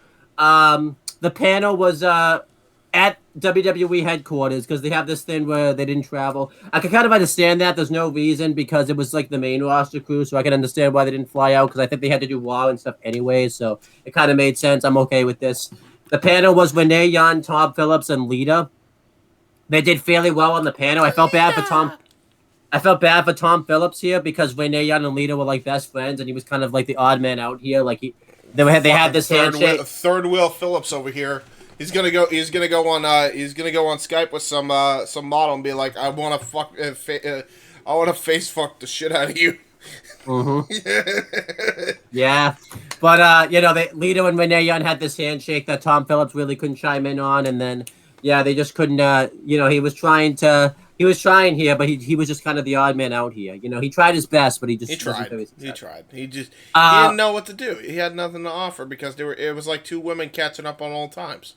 Yeah, we done a career retrospectives on all these people before, so we don't need to do it again. This is when Lita started to do behind the scenes work, like with the panel. Eventually, she would do commentary, and she wasn't very good at that. She admittedly wasn't the best on the panel, but I think because she had Renee Young was able to bring out Lita's good qualities, so I thought that was pretty cool. It's almost like they should have kept her as a fucking co-host panelist with fucking Renee Paquette. Yeah. Oh, what a fucking concept. And stuff that happens on the pre-show, it's nothing big. Samoa Joe arrives. He's just, you know, he's just walking from his bus and just coming into the building, ready for his title match. Finn Balor arrives. He's walking outside with Enzo Amore and Colin Cassidy, just chilling. And then Greg Hamilton's outside. You know, he's with the fans. They're all hyped to watch the show. I kind of couldn't believe. I didn't realize Greg Hamilton had been in the business like this long. I thought he was just like on SmackDown randomly, but he was in NXT for a while. I think he's the red announcer for the show. Yeah, Greg Hamilton. You know, he is related to the historical Thomas Hamilton. But he's no, I'm kidding. He's really good though. I like him a lot. I don't know why. Yeah, he's fun. He's fun. But yeah, he was interviewing people. Unfortunately, his mic kept cutting in and out because I think of weather issues, and just because it was outside, he was probably losing like the service and all that type of stuff. So, you know, he still did good here though. And then he tried later in the night, right before the pre-show ends, he tries to interview Samoa Joe. He knocks on his door. Samoa Joe comes out and he just gives him like this look, and he doesn't really ask him any questions. Samoa Joe just slams the door behind him. So it's like, yeah, because they thought he ordered pizza, and they were like, I didn't order fucking pizza, and then they kept knocking and be like, Domino's Pizza. Yeah. This reminded me of that segment when I think this was meant to be a creation of that. If you remember, I don't remember the guy's name, but do you remember the guy that tried to interview like the Ultimate Warrior or something that SummerSlam 1992? And, like, Oh Ultimate, yeah, yeah, you know. it Oh, reminded me of that. what's his fucking name? Lord Alfred Hayes. Yeah, Yeah, yeah. yeah, it reminded me of that segment. So that was good stuff. A lot of the panel was just breaking down the matches and stuff. I wish we could have seen one of the matches happen on like the actual pre-show itself instead of the dog match. Like I think the Sami Zayn thing could have been on the pre-show if I had to give a critique right there. Yeah, Because, yeah, like, you're right. Yeah, probably should but have. a lot. I was mainly just listening to the pre-show as if it was a podcast, just kind of clicking around my computer and all that type of stuff. So, playing games on my phone, playing games on Switch and stuff. So, I obviously paid attention when I had to watch it, but it was a lot of just podcast work type of thing. So, I see. I see. yeah. So now you know. Now you know if you ever do a podcast, James. I listen to the podcast, but I just do other things while the podcast is on. So. I see. Well, I mean, I've seen it on any desk whenever we have to fucking share files. That's true. Yeah. You have like 15 tabs open. I'm like, why do you have all these tabs open? He was like, "Yeah, I do my things." Actually, I will admit when Indie Force is on, if Mike says something funny, I make sure to pay attention to it and all that kind of stuff. So, What if you have no idea what the fuck he's saying? It'd be like, well, he's funny all the time, so I'm just gonna listen. Yeah. Well, to be fair, that's what the Switch is for. If you don't know what he's saying, you just play the Switch. So That is fair. Yeah, going through the show, the commentary team's the same. We've done career retrospectives on Corey Graves and Byron Saxton. Rich Brennan, unfortunately, got released not long after this. I think he was released in 2016. I think it was not long after he got released. I'm still angry that he got released by the company. Like, he should have been a mainstay in the company. Yeah. I'm totally on Chris's side that, fuck Tom Phillips for that, because he really fucked him over. And everybody was like, oh, Tom Phillips never should have been released. He was really good. Well, you know what? He got exactly what he fucking deserved. And he's great in Impact, don't get me wrong, but it don't mean he wasn't a dick to Rich Brennan. Fuck that. Yeah. That was ridiculous. I'm pretty sure though there's been rumors that come out though that like it wasn't Tom Phillips that screwed him over. He just got fired anyways. Like Chris and I have talked about this. Like it was Tom Phillips said it was either going to be him that was going to get fired or Rich Brennan. So you could kind of understand why he was trying to save his job there. So I could kind of understand why. So in other words, Vince is a fucking asshole. I don't know if it was Vince. It was because who's in charge of all the fucking people's paychecks at the end of the day? Well, yeah, it's Vince, but I'm saying, like, I think it was it's fucking Vince. Yeah, and even then, it's the fucking same mentality because like you saw it in Breaking Ground. Like even if it was in NXT, they are preparing you for the main roster, and while you are having the best matches of your career on NXT, they try to break you down mentally into the WWE system to where you have to act like an asshole and undercut people to keep your spot. That's the fucking culture that Vince cultivated in his fucking locker room, which does nothing for the fucking overall product, by the way. Hasn't for years. So that's what happened between Rich Brennan and Tom Phillips then. Yeah. I'm pretty sure how I remember it is it was the guy that was in charge. It wasn't Nick Khan at the time. It would have been I think it was Canyon Seaman. I don't think that was his name, but I remember his last name was Seaman. Yeah, I know. That's how. Hey, at least he has a memorable last name. Oh yeah, he does. Yeah. Oh boy. But I'm pretty sure at the time at NXT, anyways, he was in charge of the high. Oh, no wonder he kept Tom Phillips around because he was face fucking the shit out of his models. Yeah. He's what's his name? Seaman. He needed more semen. He needed to add to the supply. Yeah. But anyhow, Rich Brennan, though, since he got fired, I think he did commentary work for MLW. Still is doing commentary work for MLW. And I think he did. And he's doing commentary work for DPW right now, for DPW Spark, Deadlock Pro. And I'm pretty sure he did commentary work for, I don't think the whole thing, but when the United Wrestling Network was a thing during the pandemic, I think he did a commentary work for a couple episodes there. So, not his best commentary. You mean the horrible fucking collaboration effort between the NWA and the United Wrestling Network? And by the way, Ugh. we should mention that's when the NWA like really fell, right when that happened. That sucked. Jeff Meacham can Yeah. tell you all about that shit. I might have him tell me about it. But Yeah, he fucking I'll tell you about it now, but he'll probably speak on this anyway. He fucking paid for the pay-per-view full price to watch this thing. Full intent to watch this, right? No fucking signal until the fucking main event came on. that sucks. Yeah, like, it was so piss poorly managed. Like, you would have thought we were back on Ring of Honor, like, iPay-per-view days. That's how bad it fucking was. You would have thought they were on broadband internet. That's how bad the fucking connection was.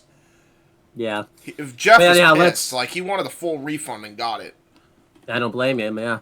Let's continue. Triple H does his intro. It's the typical intro that you see him do. This was pretty cool because it was new. He says that we are NXT and we are here to take over London.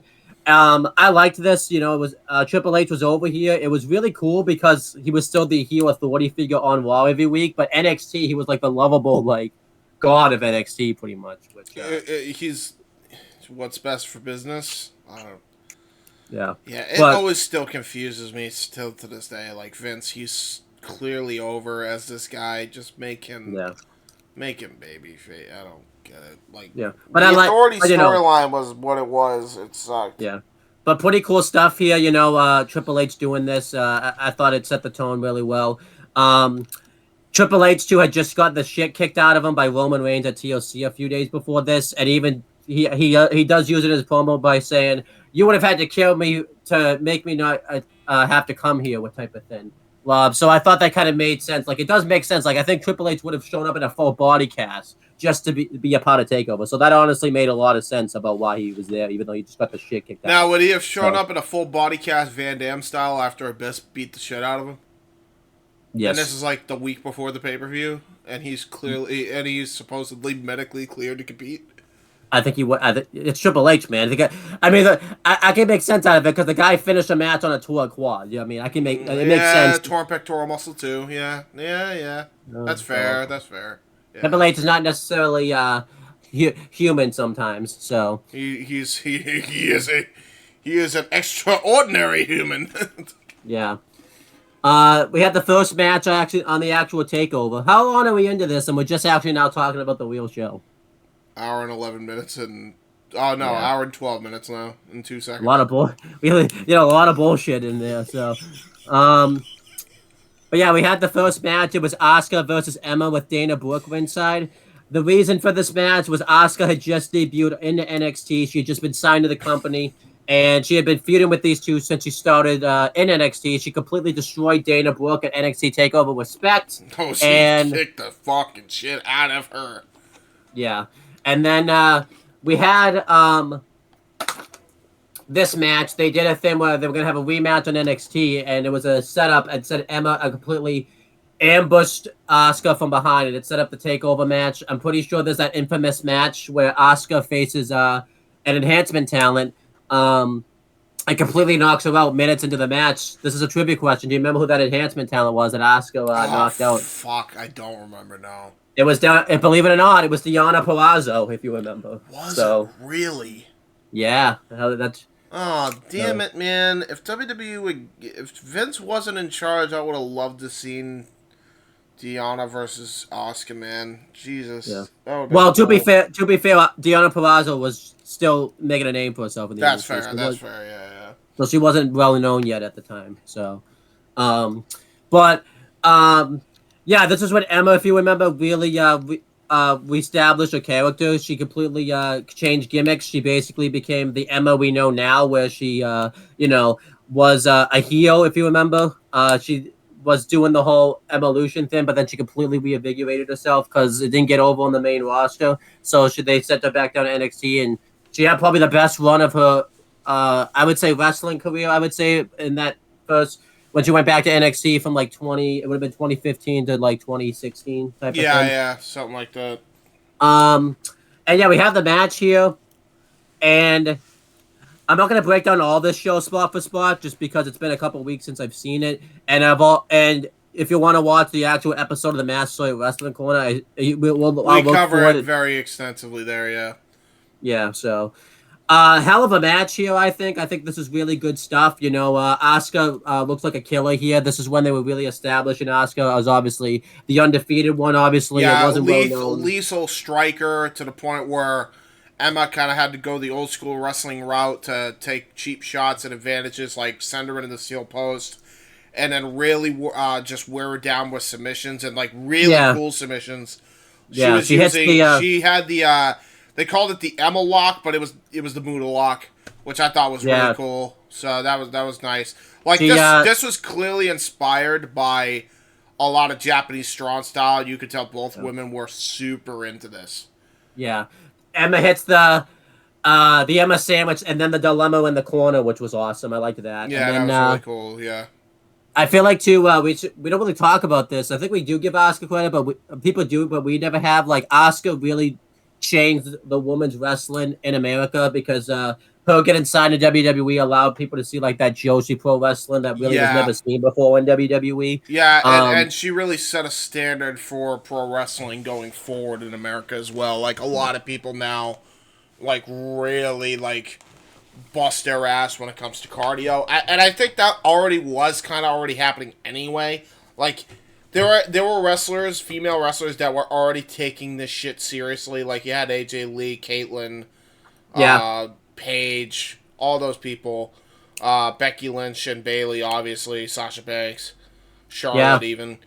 Like, and don't forget to if Asuka is a failure, like if Asuka's run in WWE isn't a success, at least in NXT, you could say what you want about the main roster and stuff. We don't get the signing of Kairi Sane, and we don't get the signing of Io Shirai. So yeah, Mako Satomura as well. Yeah, we don't get that one. Yeah. So. Yeah, and it's a shame because all of them should have had big fucking. They should have had an even better run in WWE, just in wrestling. Period. Definitely, yeah. Especially in Mako's case, I feel like the clock was ticking on her career already when she finally showed up to WWE, and she should have been utilized way better than just NXT UK Women's Champion during the fucking pandemic era. That pisses me off still. Yeah, I think the thing was she couldn't really get over to America, so they had to put her somewhere. So NXT UK unfortunately had to be the thing that happened. Fair, but still, it makes me upset. Yeah. Also, too, it's like the end of Triple H's like NXT too, so you know.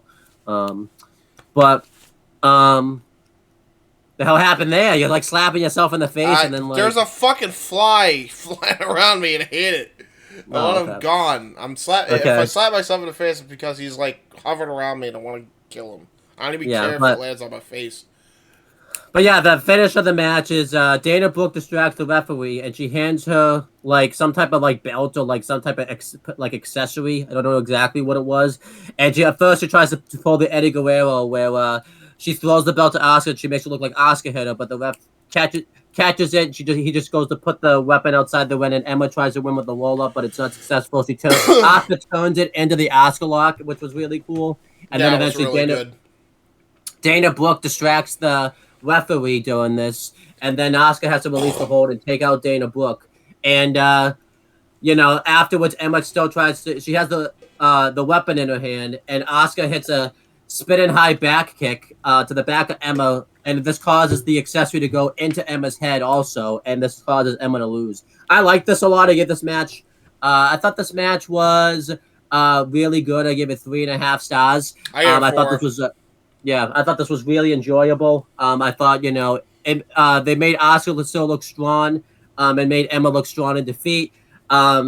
And I felt like too, this is like the Asuka that we should have seen, like where Asuka was very dominant, but Emma still got like she did enough heel stuff where it didn't make Asuka look stupid. So I like this. What did you think? I agree. Yeah, this was really well done. I thought both women looked great here. They both looked strong in defeat. Emma looked strong in defeat, but Asuka looked like a fucking killer. And it would set her on the course to get the championship really early on.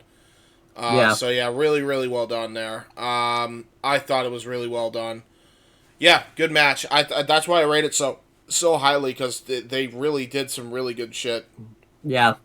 And again, I like that it's not too competitive. Like Asuka still is very dominant in the match. Oh yeah. I think was because if you remember, they get this Ronda a couple years later, they did an at TLC when Asuka debuted. She faces Emma on her debut, and it was a 50-50 match. So Yeah, because of I course thought, it fucking was. yeah. So yeah, and then as for the career retrospectives, I think we've done Emma before. You can watch that Raw retro where the Shield reunites. And then as for Dana Brooke, I don't think we've done a Dana Brooke retro before. Or career retrospective, anyways. Dana Brooke, obviously, will go on to eventually get called up to the main roster way too soon. Partner up with Charlotte Flair. That really didn't work, so eventually they split him up. Dana Brooke went babyface. That didn't work either. It was really bad. And then she partnered up with Titus Worldwide. That worked for the most part, but Vince never pulled the trigger and did anything meaningful with Titus Worldwide. And then she just kind of was enhancement talent, really didn't do much at all. I don't even remember what she even did. And then eventually she was, teaming up with Mandy Rose for no reason. And then Just randomly. They really don't like Dana Brooke, do they? Yeah, and then at all, and it's fucked because she's actually gotten like really good in the ring now. Yeah, and I do she won nothing with her. She won the 24/7 title like a bunch of times, and she tried to turn it into a television title. She wanted to toss it into the garbage like Medusa style, and then reveal the WWE television or Intercontinental, Women's Intercontinental or something. And then they did nothing with that. It's like, what the fuck? And then they put it back in NXT, and she's teaming up with Kalani Jordan now in a terrible feud with Cora Jade, but, it's what it is, so. Nice. So she's back in NXT. And on Raw at the same time. Which is fucking ridiculous, because now it's like, that's a demotion at this point. Yeah. Let's just call it what it is. Like, if they don't have plans for you on the main roster, guess where guess where your ass is going? NXT. By the way, let's just call this a spade now.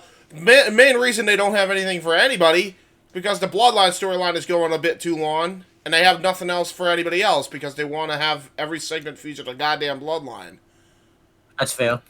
So. But yeah, then as for Asuka, she would go on to have a really awesome run in NXT. She was undefeated, retired basically at NXT as champion, and then went to the main roster. She did well in the beginning. She won the first ever Women's Royal Rumble. Yeah, kept her undefeated streak until WrestleMania 34, where Charlotte won, and she never should have.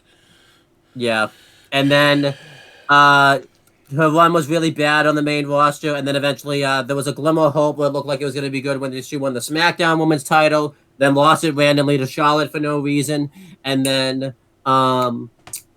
she went off TV for a bit. She formed a tag team with Kairi Sane. That did fairly well. They won the women's tag team titles. They might be my favorite women's tag team champions that's ever happened. They tried. Which, by the way, they still fucked over. Let's just call a spade right now. Yep. And then, then eventually she won the Women's Money in the Bank, which had the Raw Women's title inside because Becky Lynch got pregnant, so they had to take the belt off her. And then they fucked her over as Raw Women's Champion. They had to lose the belt for no reason to Sasha Banks on a count-out loss, and then she just won the belt anyways back at SummerSlam. Did fuck all with the Raw Women's Championship. And then lost the belt to Rhea Ripley in an admittedly awesome Raw Women's title match. And then challenged for it in a rematch. Then she got injured and had to take time off TV and all that. Came back, then fought in War Games. Yeah, and now she's back to her Kana gimmick, which has been pretty well. And now she's the WWE Women's Champion now on SmackDown. Finally, and finally something decent for her. Yeah. And then, they like to do this thing. They like to do this thing a lot, where they would show people in the crowd it'd be a new signee or something. That wasn't the case this time. We saw Johnny Saint in the crowd. I'm pretty sure we didn't talk about this the first time because we didn't know who he was at the time and all that type of stuff. But kind of cool to see Johnny Saint in the crowd because he would eventually. He was NXT UK general manager, right? Yeah, he was. So he did. He did good. I think he was still wrestling, if you remember, at this time too. So that's the fucking dude's crazy. He's batshit crazy for still going as long as he did. Yeah, is he still around or? I don't think he is. I feel like we haven't seen him anywhere unless he's a trader of the PC or something. No, but I mean, like, is he alive? Oh yeah, he's alive. He was All still right, good. Let me check that before. Yes, we could do a quick career retrospective on him.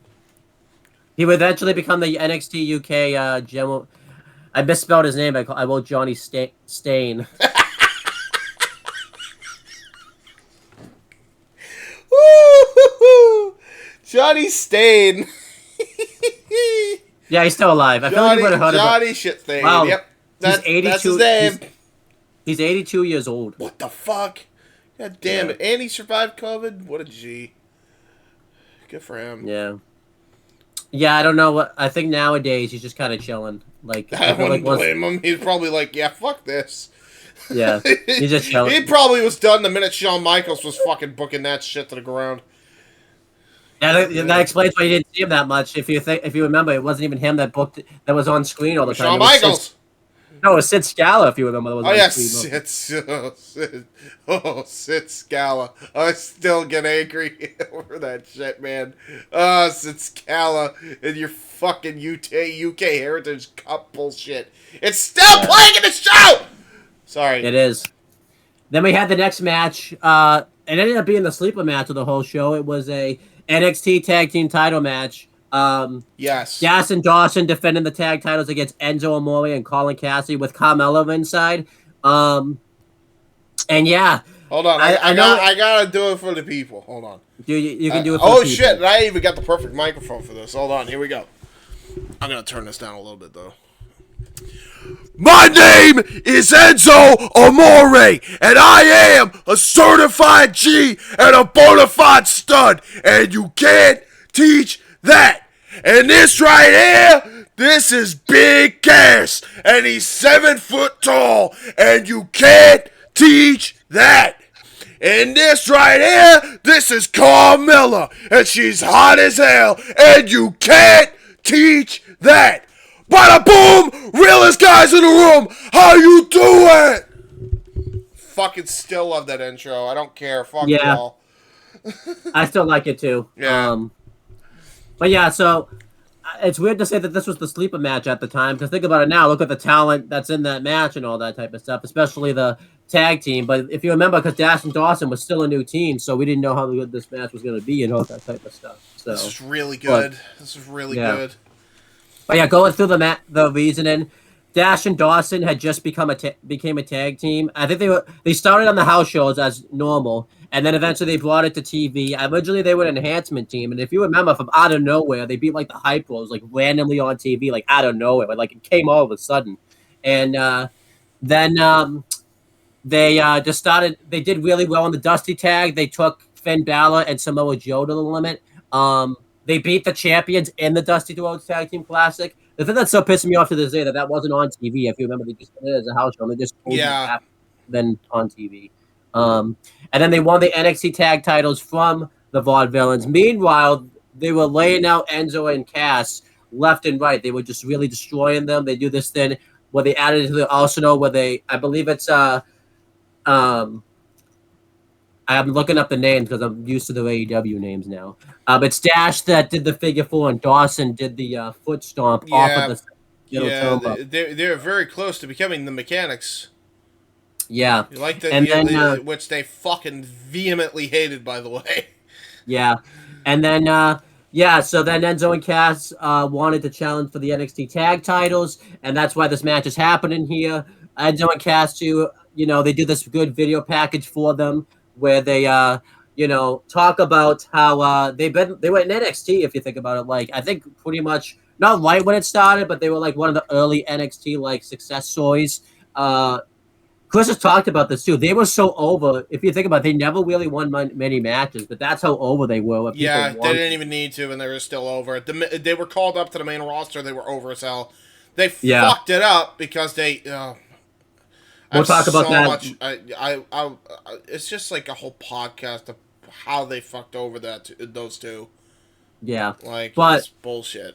Yeah, so going through the match. So this is when Enzo and Cass like were in contention for tag titles. Like they had failed on a couple of occasions to get the tag titles. And let's go through it. Enzo Amore cuts this fiery promo, talking about Dash and Dawson, how they tried to keep them down. But if they had, I think they said like 5 pounds or something. For how many times they got knocked down and didn't get back up, they would have 0 pounds. Yeah, because 0 pounds. Yeah, because it was the pound was the currency back then. Yeah, that was great. Well, yeah. it still is, but yeah, they have the match starts. I believe. Well, hold on. There's one more catchphrase you're missing. Dash and Dawson, we are gonna tell you right now that there's only one word to describe you, and I'm gonna spell it out for you. S, and then he lets the crowd finish the rest of it. AWFT, soft. Yeah, it's awesome stuff. We should talk about. We never talked about it at the time. The whole gimmick of Dash and Dawson was that they were a real tag team. They cared about tag team wrestling. What made it great was they really were a thrown together tag team. They weren't a team all that long, so it really at this time it was actually good heel heat because they weren't even a real tag team really. Yeah, it was really good heel heat, and then they just gelled. Yeah, so ironically, like mechanics.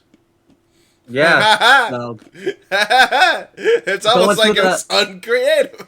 Yeah, going through the match. Enzo and Cass kind of dominate the beginning portions of this matchup. You know, Dash and Dawson struggle to really get anything on Enzo and Cass.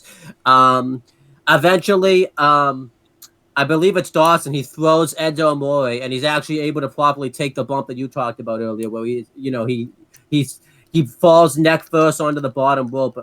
This time he takes the bump properly, even though that bump hadn't happened yet. But you know what I mean? Yeah. But Enzo and Dash and Dawson dominate him. They do this really cool double team move where Dash picks up Dawson and they do a double team like leg drop, which is really cool. And Rich Brennan says on commentary that Dash and Dawson are looking to revive the NXT and just the tag division in general and have a revival in it. It's pretty pretty cool to kind of hear that line in retrospect, huh? Like, probably it's almost like they wanted to be called the Revival, and Triple H is like, the revival of what? No, we're calling you the Mechanics, and then they just kept fucking pushing for it, and it's like, all right, fucking get out of my office. Fine, you're the Revival. Yeah, but it's pretty cool. But yeah, Enzo gets the heat. They kick the crap out of him. Dawson hits a really good suplex, heading up Enzo ribs first onto the top rope, which was pretty cool. Enzo was always such a good seller, by the way. Such an underrated seller. Yeah, definitely. That's why the tag team of Enzo and Cass worked so well, because Enzo couldn't wrestle, at least at this time anyways, so he just took all the heat. Well, I still think he was green as goose shit here, even. Yeah. But still, like, he took all the heat, though, so he didn't need to... And then Colin Cassidy, let's just say he gets the hot tag. He starts going off on everybody. He does really well. Eventually, he gets cut off immediately. I believe it's Dawson takes out his legs, and they dominate him. They do the figure 4 double stomp again, and then they get him into a reverse figure 4. And I like this here because he's in this for a while. You think he's gonna tap out, that he's teasing like he's gonna tap out. And eventually, Enzo Amore is finally able to break it up, which was really good stuff right there. Then eventually, all of a sudden, Colin Cassidy gets to his feet. He hits the big boot on Dash, and they hit the rocket launcher where he uses Enzo as assist to hit like a splash. And the ref counts 1, 2, and you think he's going to win the belts. And at the very last second, Dawson pulls the referee out of the ring. And you could just hear the crowd, and they just break into boos when this happens. Yeah, super heat here. Super heated for that bullshit. And, like, the reaction. We should talk about, too, what Cassidy does here, too, what he does. He turns around thinking they were going to win the match right here. Like, the pause that he has when he realizes that referee's hand did not come down for 3 is really good right here. Like, really well done, yeah. And then eventually... This is a great match, by the way. Jesus Christ. Yeah, Colin Cassidy goes outside the ring, and Dawson uses Carmelo as a shield, so that way, he can protect himself. And at the time, I think it was reported that that Cassidy and Carmella were dating at this time, and even though they never addressed it on camera, Triple H basically knew that the Smoke fans and stuff knew about it, so he used it into the storyline and all that type of stuff.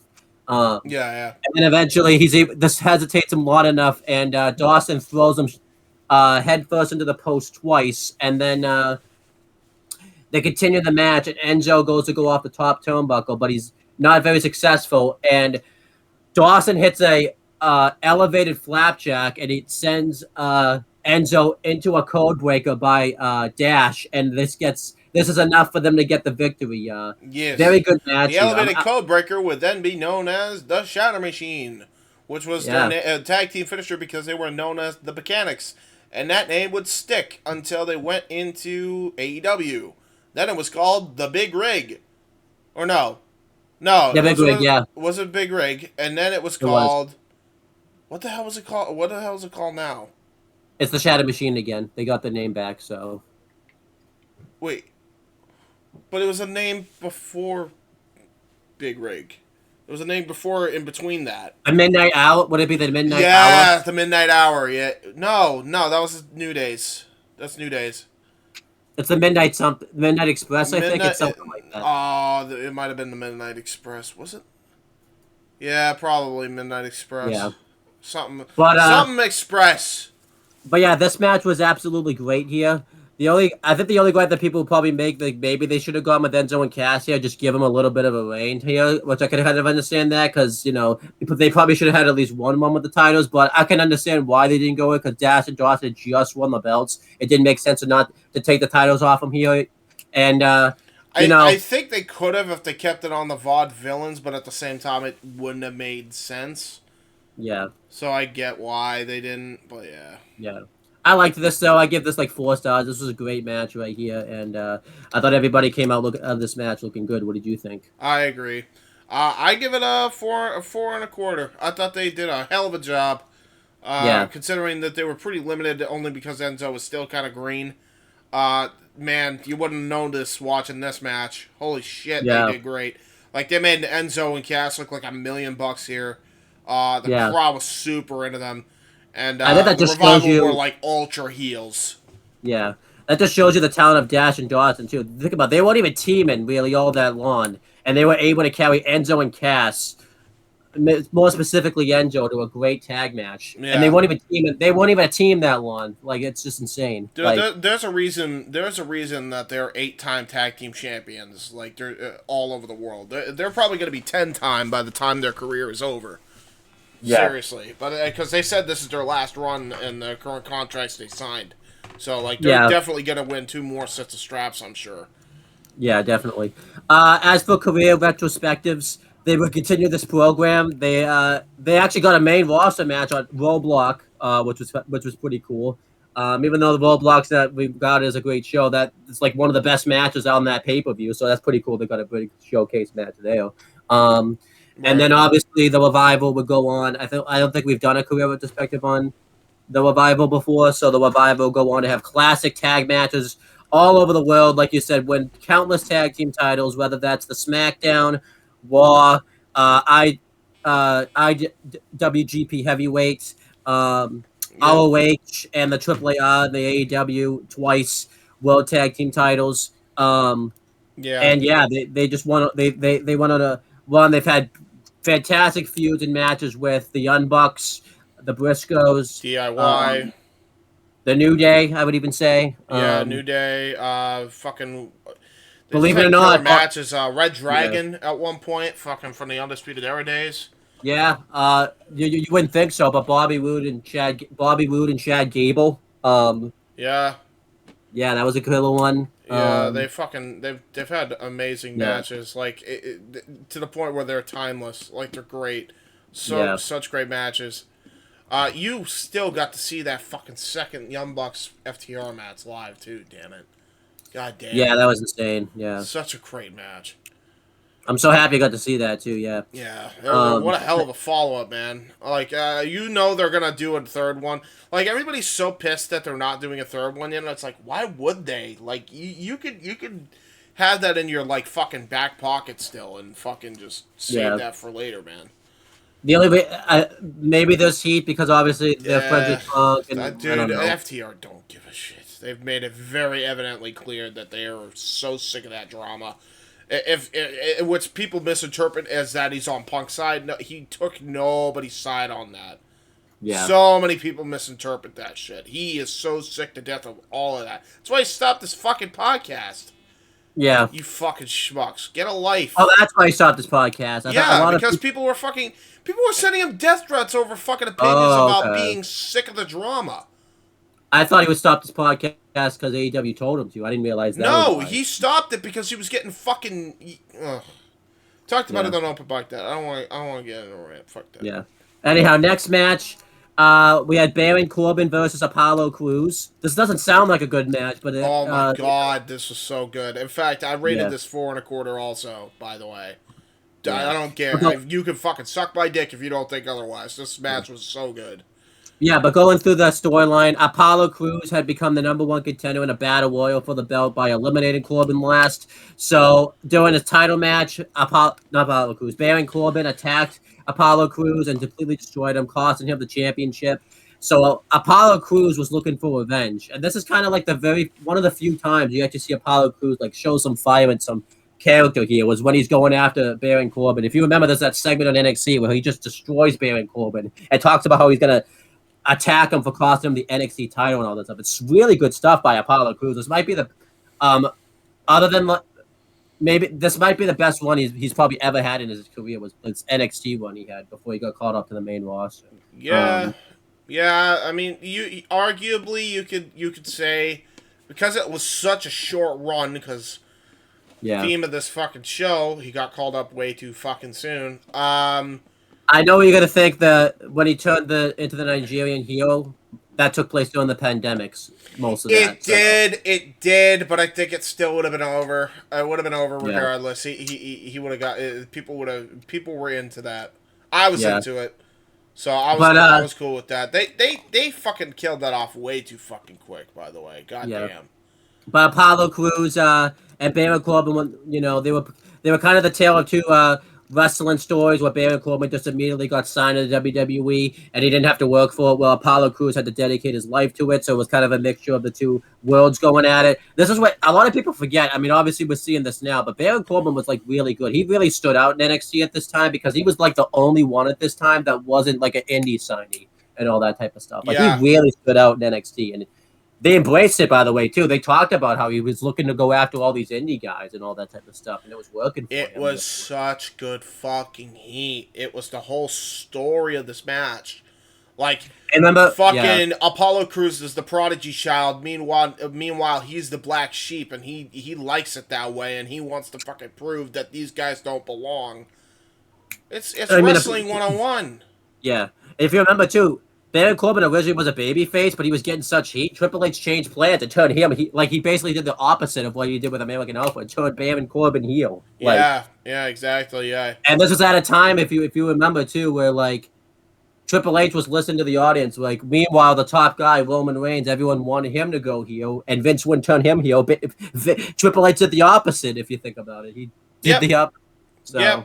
Yeah, I mean, that tells you all you need to know, really. I mean, and the main reason I'm glad we're doing this retro, I mean, talk about timing after Corbin's return to NXT in a really awesome match with Carmelo Hayes, by the way. I saw that full match. Yeah, and he's changing gimmick. He's going. We don't know what gimmick he's going back to, but he's changing gimmicks now. Like it's looked like he's going back to a version of like the Lone Wolf gimmick again. So that's really good stuff. Yeah, full theme and everything as well. They even got the CFO song back. Yeah. Yeah, it's just he's great as this gimmick. Yeah. It never should have all it needed was fine tuning. All he needed was more time in NXT. Yeah. And the problem is it's too late now, but I am glad that people do realize that he could have been great and they're giving him the roses for all the shit he's been put through by Vince. Yeah. Because holy shit. Like, and admittedly, I would say by the IWC because we definitely gave him shit also. I'm totally not against fucking saying that, but like, at that time we're stupid fucking naive and we're still kind of growing up. And then we realized, is it really Corbin or is this on Vince? And then we realized, oh no, it's on Vince. Yeah, he's treating Corbin like the goddamn scapegoat, just like he did everybody else that he didn't want to fucking have the heat taken for. So then, going through the match, I like this match. Apollo Crews attacks Baron Corbin immediately. He throws him into the steps, throws him into the guardrail, just beats the crap out of him, clotheslines him out of the ring a couple times. Eventually, Baron Corbin gets the offense, and he throws him into the steps. He throws him into the guardrail. There's this funny thing. They do this cool thing where Apollo Crews is punching him. He's doing the 10 punches thing that they normally do in the corner. And Baron Corbin hits like a back body drop over the top rope. And you think that Apollo Crews is going to land on his feet, but he actually doesn't land on his feet. He lands face first into the steps, which is like... and this is a really good fucking bump, too. Like, he fucking looked like he was out cold from this. Like, what a sell. And then Corbin starts talking shit to him, and he's just like... I'm the guy. I'm bigger than you. You're nothing but a fucking peon in my eyes. You should have stayed in Ring of Honor. You should have stayed with all your indie friends and stayed in the bingo halls and sold those arenas out. I'm like, holy shit. All right, this is the Corbin I remember, being fucking badass. Like, this is the fucking... This is the guy that took no shit from nobody type Corbin, and it's just like, this is the Corbin that I remember. You know? And then Corbin starts dominating. He hits a choke slam into a backbreaker, which was awesome. And then eventually Apollo Crews mounts a comeback. He hits a really good couple flying clotheslines. He picks up Corbin in a Gorilla Press and drops him down and hits a stand-in moonsault onto him, which was cool. He hits a really good high cross body. But then eventually he gets hit and loses to the end of days out of nowhere, and Baron Corbin wins. I liked the finish though, just because I liked that was a move out of nowhere. They were protecting that finisher, and we could say what we want about Vince, but he protected that finisher up until WrestleMania 38. Like, that finisher was protected. Like, only one person has kicked out of that finisher. Yeah, believe it or not, only one person has kicked out of that finisher. And then, Baron Corbin won. The only thing I could critique about the match, though, is should have been booked. They kind of booked themselves into a corner a little bit because they both couldn't really lose because Apollo Crews and Baron Corbin were both I think Apollo could have. I think Apollo necessarily needed the loss. He could have taken the loss. I don't think it would have harmed him too much. Yeah, I think the issue really. That NXT North American title came way too fucking late. Yeah, definitely. Because holy shit, there was a mid-card even back then that needed a fucking mid-card belt. Yeah. Also, too, but I'll give the match like 3 stars. I thought this was good stuff. I enjoyed this. Yeah, same. I mean, I gave it 4.25. I still go back. I go back fondly watching this match because I thought they just did a great fucking job telling a story. Yeah. I think the reason Crews could have recovered from this loss, it's just that he got called up too quick. Like, right when he was about to recover from this loss, he got called up. Yep.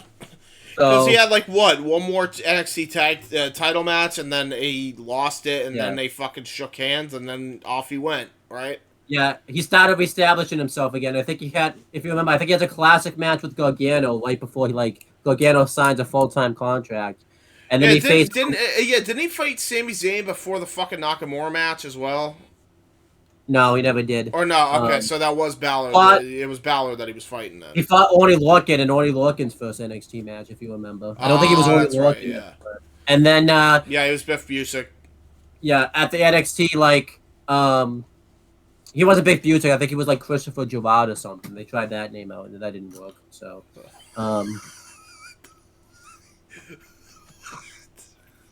Did they just look up a fucking thesaurus of names and just Christopher and Gerard? What a white name, black name combination is that bullshit?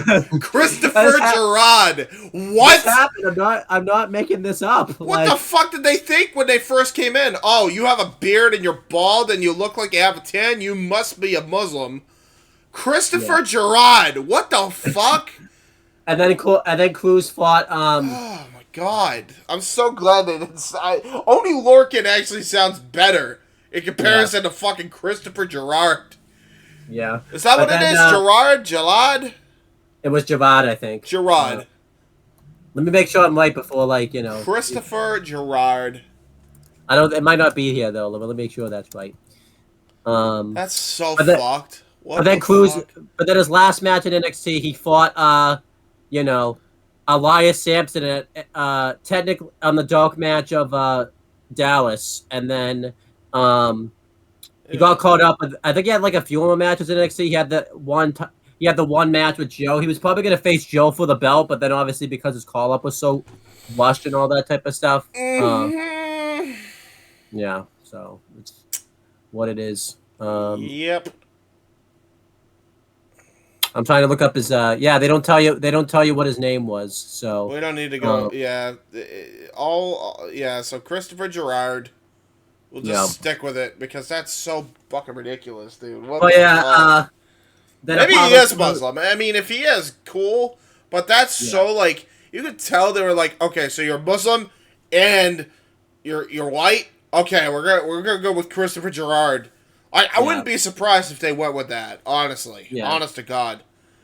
But then we've done actual career retrospectives before on both these guys. For Baron Corbin, you can watch the Superstar SmackDown Shakeup episode, and for Apollo Crews, you can watch the Payback 2020 retro. So there you go.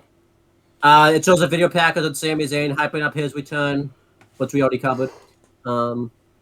It's a really good video package, though. It shows like everything that he's done, like in WWE up to that point. Like it's really good stuff. Oh, we did cover it. There you go, people. We covered it anyway, even though he was on this episode technically. Yeah. Then Nia Jax gets interviewed. She talks about how she's going to dominate Bayley and win the NXT Women's title tonight. Then we have the NXT Women's Championship match. It's Bayley defending the belt against. Wait, before you even say anything, wasn't Asuka staring her down during the segment? That was a different. That was doing the. That's right. Yeesh. But we're not covering the exclusives, so. Fuck it. All right. Yeah. Cool. But it does happen. It does happen though. So. Okay. Then we had the NXT Women's title match. It was Bayley defending against Nia Jax. The reason for this match was Bayley had won the belt, and she was basically being the fighting champion. She was taking on all challengers.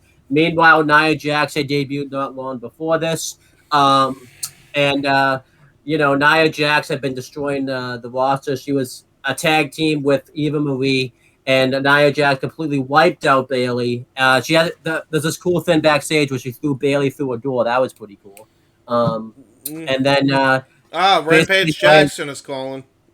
Yeah, and then Nia Jax basically was gonna go on a dominant force. It looked like it was gonna be a dominant one. I think a lot of people. I remember I was worried that Bayley was gonna lose this match because a lot of people were thinking they're clearly doing Asuka. They're gonna do Asuka versus Nia Jax, but they're setting up one dominant monster and another like dominant monster and Asuka type of thing. So, they were thinking that Bayley was gonna lose this match.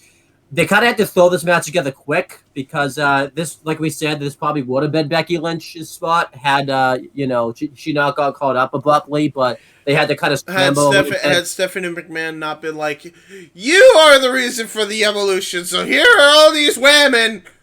Yeah.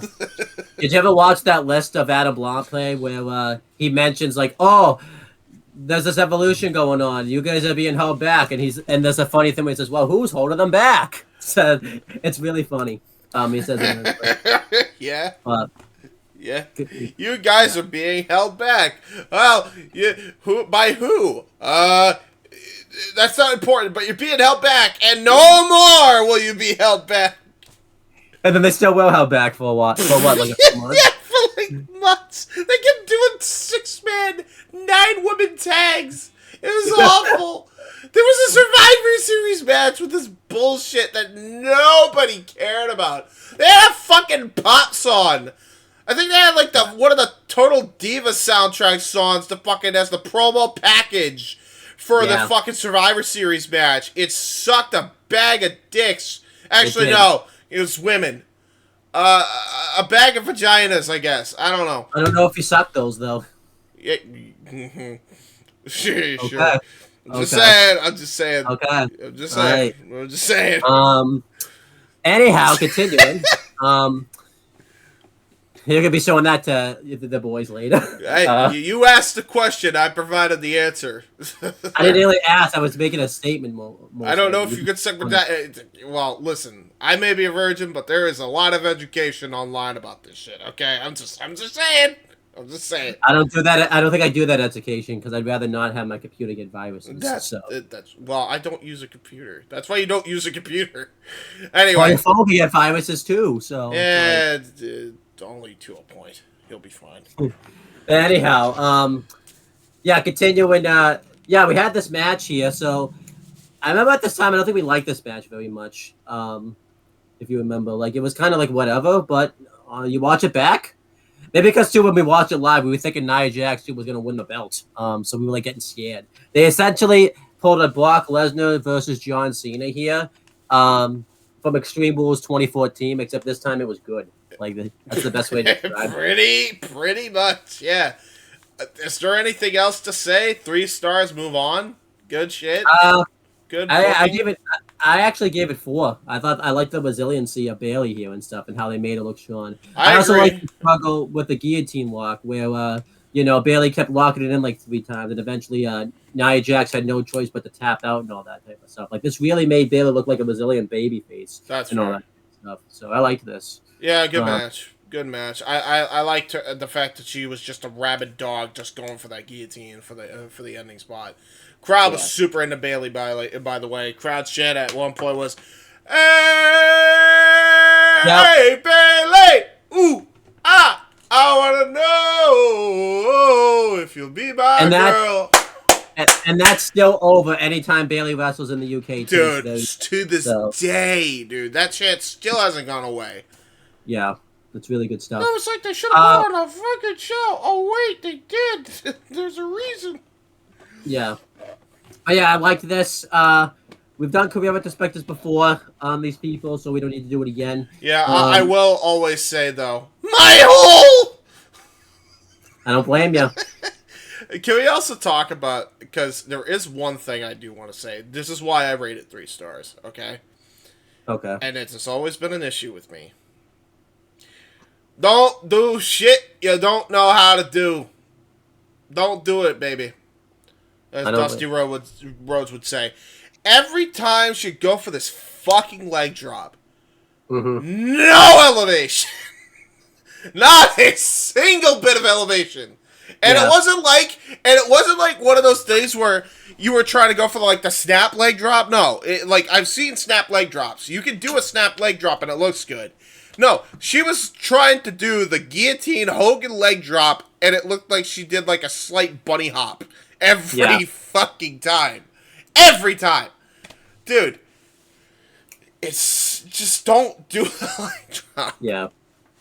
The belly, we should say the belly to belly off of the second turnbuckle was awesome too. We should. Yeah, that was good. That was good. So that was good shit. And then we had the main event. It was Finn Balor versus Samoa Joe for the NXT Championship, with Finn Balor defending. Finn Balor really carried the flag for NXT at this time. Like, he was the guy that NXT was basically being built around, which was cool. I think too, it's always going to be cool. Like, Finn Balor basically was the guy that was the standard bearer, where NXT like basically became global and all that type of stuff. Like, it was really cool stuff. Yeah, you're right.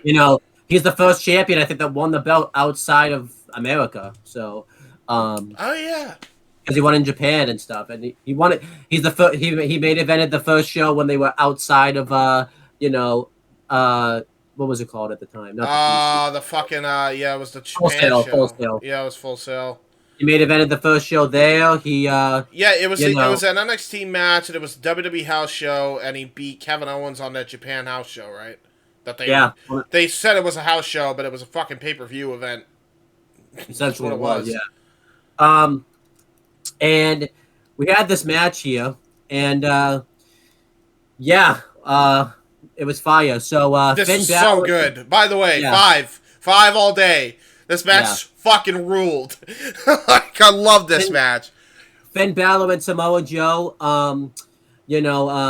The reason for this match was they started as a tag team. They won the first ever Dusty Rhodes Tag Team Classic, and Samoa Joe was doing this, obviously because he was friends with Finn Balor and everything like that. But he said that he wanted the NXT Championship, and Finn Balor was totally going to give him an NXT title match. But William Regal told Samoa Joe that he had to earn the title match. So he had the Battle Royal, which he didn't win, and Samoa Joe then just turned on Finn Balor afterwards. He was upset that he wasn't giving him a title shot that he was owed. And Samoa Joe mentioned that he was owed a title shot the second that he came in. And if you think about it, Samoa Joe was right. If you remember, he had a face-off with the champion when he debuted in the company. Yep. And Finn Balor basically took a spot. He beat the champion, and it basically just didn't get, really much of a NXT title. He got the favorable treatment when he was going after the biggest prick, Kevin Owens, at that point.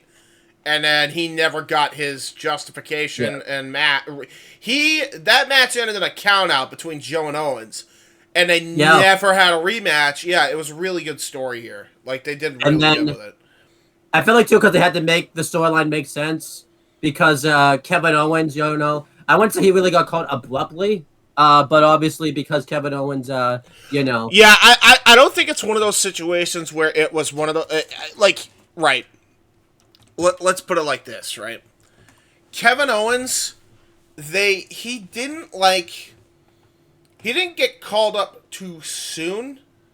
Yeah. In a sense that, Vince just wanted him because, why not? He beef up the roster like everybody else he fucking called up. No, he was called up because he made a fucking first impression immediately because he had a toe-to-toe match and with fucking John Cena, and it was damn near a 5-star match out of the gate. I mean, he let him finish his NXT dates. Yeah. That's Vince didn't let a lot of people do that. This was not a fucking typical case here. They had to kind of adjust plans only because he had such a good fucking first impression. It's almost like he was so good at his job, he never needed to be on the fucking developmental brand to prove it. Yeah. But we can't without Kevin Owens in the developmental brand though. NXT isn't what it is today. So that is true. Yeah. There is I don't know. There's pros and cons. I look back with NXT with both fondness and disdain because they're two sides of the same coin because it did create great moments, and at the same time shouldn't have. Shouldn't that have been saved for the main roster? Yeah. That's a question you always got to ask yourself there. I mean, I do want a middle ground though, because we have the NXT today, and that's just no. Shawn Michaels, go to fucking bed. Sorry.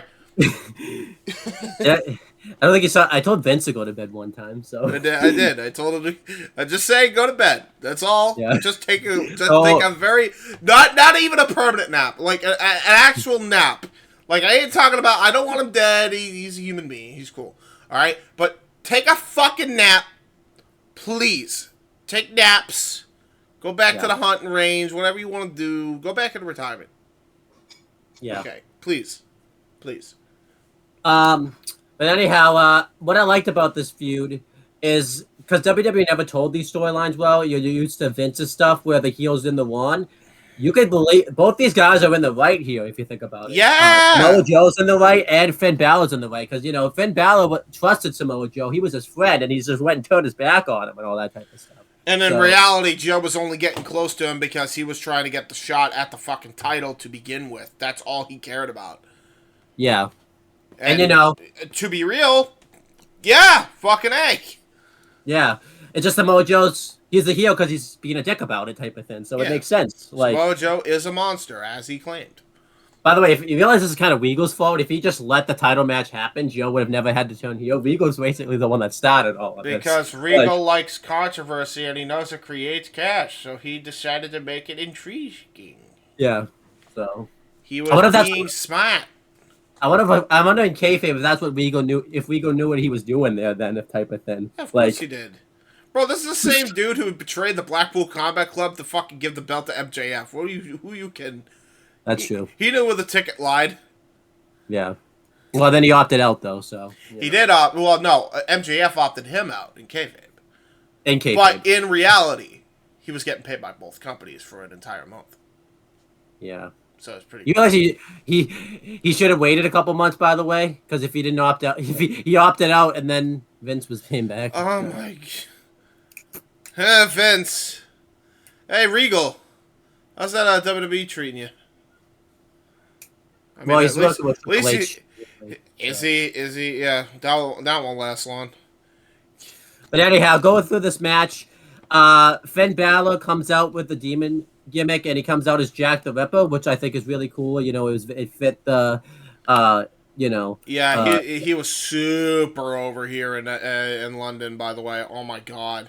And by the way, this was really like, this is the best run of his entire career. Like, I know a lot of people are gonna say, and Mike has even said this. No, it's his best run was in New Japan. I'm like, is it? He never won the World Championships yet. I'm trying to think of the best one because he's had actually a lot of good ones in WWE. Yeah, because his second NXT one was good. I will say that one probably isn't better just because a lot of plans had to change at the time. Pandemic hit. I don't even want to think about his title reign because that's pandemic. I'm good. But no, like, I think that when you break it down, he had great entrances, which is what a lot of people remember. He started the Bullet Club, which is what a lot of people remembered. Never won the IWGP Heavyweight title, though. Yeah. Ever. He might have. I don't even think he won the IC title. I think it may have always been Junior Heavyweight. Not even. I mean, you forget it. Not even that he just won the NXT title. He was the face of the NXT brand at the time. This is the best run of his career, period, bar none. I'm sorry. Yeah. Like, you could be a New Japan fanboy all you want, and Lord knows I'm one of them. But I'm sorry. No way you're going to fucking tell me with a straight face that this was not the best run of his career. He was on fire here during this time. Yeah. On fucking fire.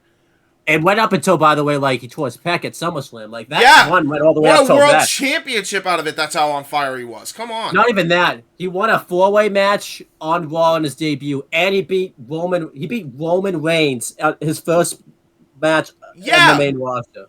Yeah, like a guy that Vince was pushing super heavily. So it's like, come on, man! Like, this is the best run of his career. Period. Yeah. If only that injury didn't happen, then imagine how much Vince would have really. Vince was even behind on him. Like, to a point, he was behind on him. I still think he would have fucked it up somehow, and he did. And he did, by the way, because he thought, well, the Demon can't lose because of the Mystique. He lost to fucking Joe. Yeah. As the Demon. What are you talking about? They never brought up. Ever. Yeah. But anyhow, going through the match, this match is fire. So Finn Balor comes out as Jack the Ripper. It's on the thumbnail because I forgot to tell Mike to put it in the thumbnail because I forgot this entry. I forgot the Jack the Ripper. His thumbnail that he created was way better anyway. I don't even care. Yeah. But yeah, I do feel bad because I don't know if Mike told you I had to have him change the thumbnail. Originally, he put the cage match there, but I'm like, yeah, we have to change the. Yeah, he knew. Yeah, he was like, that doesn't seem right. Yeah, he did good. Okay, yeah, he did very well. Yeah, and then we have the match. And the match is just fire. I like that Finn Balor it doesn't start off with a lockup or anything like that. Immediately, Finn Balor just goes right after Joe here and all that. Yeah, it was the WYW match hot start. They just fucking went for a running strike. Yeah, and I like this here because Samoa Joe doesn't really know how to react here because he's facing the Demon, but it's not Kane at WrestleMania 20 type of thing. Like it's just throwing him off guard type of thing, but he's not afraid of the Demon necessarily type of thing. Yeah, which is good. But this match is just fire. Samoa Joe looks really strong here. Finn Balor throws Joe into the steps a couple of times. He hits a double stomp off of the steps, and it's just fire. Samoa Joe throws Balor into the barricade. Like, you really can't break this match down anymore. Just sit down and watch the match. Eventually, Finn Balor finally wins with the coup de grace. I don't think Samoa Joe looked weak by losing here because he looked really strong in defeat. Like, I'm pretty sure he locks in the Koji clutch a couple of times, and he survives the slim blade 3 times, the drop kick twice, and I'm pretty sure he survives a coup de grace earlier. Like Samoa Joe looks really strong in defeat here. Yeah, they did great by Joe, for real. And I think this was a part of a storyline. I think this was a bigger storyline where Samoa Joe was going to have this desperation, and I think Samoa Joe kind of had to lose here. I think he had to fail here to make that immediate title win when he finally gets the belt even that much more better. So I think Samoa Joe kind of he probably should have won the belt in Dallas, but I think he was. The reason I didn't, I think, if I'm going to guess, is I think because... it's because they wanted to give it to Shinsuke. No, because Bálor, I think, was about to break the record, so I think that's... Right, yeah, because Joe gets it from him, and then he loses to Shinsuke, and then he gets it back, and then they do the 2-theme match, which is still fucking funny. But, yeah, just a great title match here. I give this, 5. It's an awesome match here, just insane. This is where the Demon was still really credible, and they were pulling up the Demon... At moments where the Demon should have been pulled out, and it was just amazing stuff here. I thought these two had really good chemistry. They might be if we ever did a top 10 feud in the Black and Gold NXT, this probably would be in the top 10, the lower top 10. Oh yeah, for sure. I mean, I would even say the lower top 10. It's up there with some of the best matches that NXT has ever had. Yeah, it's really really good. Yeah, just great stuff here. What do you think? Yeah, loved it. Loved every second of it. 5 stars all the way. Both men brought it. Both men looked like fucking vicious killers. And it was a really cool, David and Goliath story about the way they were wrestling. You would have thought it was Rodan Godzilla type shit. Yeah. Really good shit. I loved it. We should talk about this, too. I think why a lot of people were happy with this match at the time is because... we finally got to see Samoa Joe be a credible, heavyweight again. This was years. Yeah, because TNA fucked them over bad. Oh my fucking god.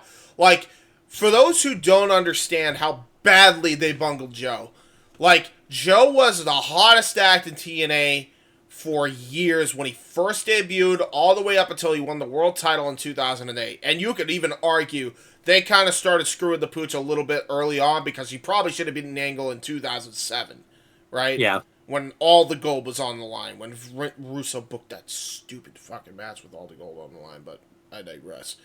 But he won it in 2008. He would continue holding it until he dropped it to Sting, and he was still over as hell. And then they put a cock on his face, and then they had him do the Nation of Violence thing, and even though he had a cock on his face, I'm like, okay, he still got some badass towards him. So he was still over with the cock on his face, right? And then they have him join the Main Event Mafia, and it was all downhill from there. It has not it did not recover until he finally went to NXT. And for those who are saying, well, it's Hogan and Bischoff that were the problem, Vince Russo fucked him up before fucking Russo and before Bischoff and Hogan got there. Yeah. All right? Hogan and Bischoff just made it worse because they made him look like an absolute fucking bitch. I'll say this too. For a whole year and a half. Then he fucking got a renaissance, quote unquote, when he won the television title, as if anybody gave a fuck about that belt. Especially after Devon Dudley fucking held it, and they did nothing with Devon at that point. If you remember, they put it right back on Devon anyways. Yeah. Right, when he cut... And he joins the second incarnation of the Main Event Mafia to fucking go up against the Aces and Eights, where he was a fucking side character to the fucking greater story at that point. Then he does fucking basically nothing except for X Division shit, when he should have been in the world title picture to fucking begin with. Oh, and then he joins the Beatdown Clan, which shouldn't have fucking worked. And this is after they're off fucking Spike TV. And he's there, and he's, admittedly, that would have probably been a career renaissance, except problem was, they lowballed him, just like they did Styles, Kaz, and Daniels before him. Yep. And that is why he went to NXT. And then he tried... They tried to redeem him when he was being pushed to the main event to go against Magnus, but it was just too late at that point. Dude, and even then they fucked him up on that. They fucked him up, and they were fucking Magnus up, Nick Aldis up back then, left and right. That company was a fucking mess. It really was. It sucked. It was fucking awful. like, people want to know why I say current Impact is the best era of Impact. This is why I say that. Because they didn't. Yeah. There was no financial problems. There was no internal booking struggles between people that have not been in the ring to save their fucking life. And they actually cared about the fucking workers currently by giving them some fucking job security by having access to a network that will give that to them for free. Yeah. Yeah, I think it's safe to say they're in the best place they've been in years. Yeah. Probably ever. I think this is probably the last NXT one. Is probably the last one. Maybe credibly for Joe. No, I would. AEW and / Ring of Honor's used them very well, actually. Very fucking well. Very well. I just haven't seen it though. Is the problem? So I can't say it. I can't say. No, that, they've definitely used him well. I mean, the fact that he's held the Ring of Honor television title for as long as he did, and the fact that he was a double champion at one point.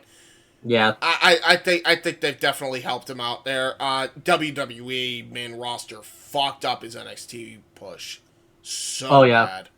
Holy shit, that they fucked legit actually, because he was gonna get pushed again if you remember. Like Triple H had to hire him back, and then they just fired him anyways. Yeah, so twice they fucking fucked that up. Yeah, and he was like, "Okay, I'm not coming back." If you remember, Vince was gonna make him a coach. I think not even a. And Joe was like, I still got a lot left in the tank, motherfucker. You ain't keeping me on the shelf. Fuck you. Yeah, I know it was like, and do you notice, by the way, since he's joined AEW, he's not injured. He hasn't gotten injured as much. It's almost like that fucking schedule that fucking Vince had him on was way too much.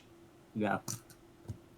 But anyhow, great main event here, as we said. But yeah, I think this show, I think, is a great show. I don't think it's quite in the A category, but I give it an A. Again, considering the fact that there was like one dud on this entire show. That's true. Yeah. Okay, I'll go A. Yeah, I'll go A. I would go A. Only because like every other match was great. I will say the show isn't the best to watch in hindsight, just because a lot of these guys Vince just calls up abruptly for no reason. So it's like, yeah. Welcome to NXT Retros. This is gonna be a fucking trend this week going on, boys. Boys and girls, buckle the fuck up for absolute, main roster depression. It just gets worse from here. How funny is it, by the way, that it's the other way around? You go to NXT now, it's. Vince doesn't have anything for you because he really likes his toys in the bloodline. Yeah, that's what it is. So, yeah, and Triple H has to fucking unfortunately abide by that, regardless if fucking he's there in person or not. By the way, which has been the case for a while. Almost like you called it to a T. So, I wonder. Did I? Oh, but I'm dense. I'm dense. Remember, I'm dense. I am dense. Hold on. How hollow is my head? I gotta hit my head.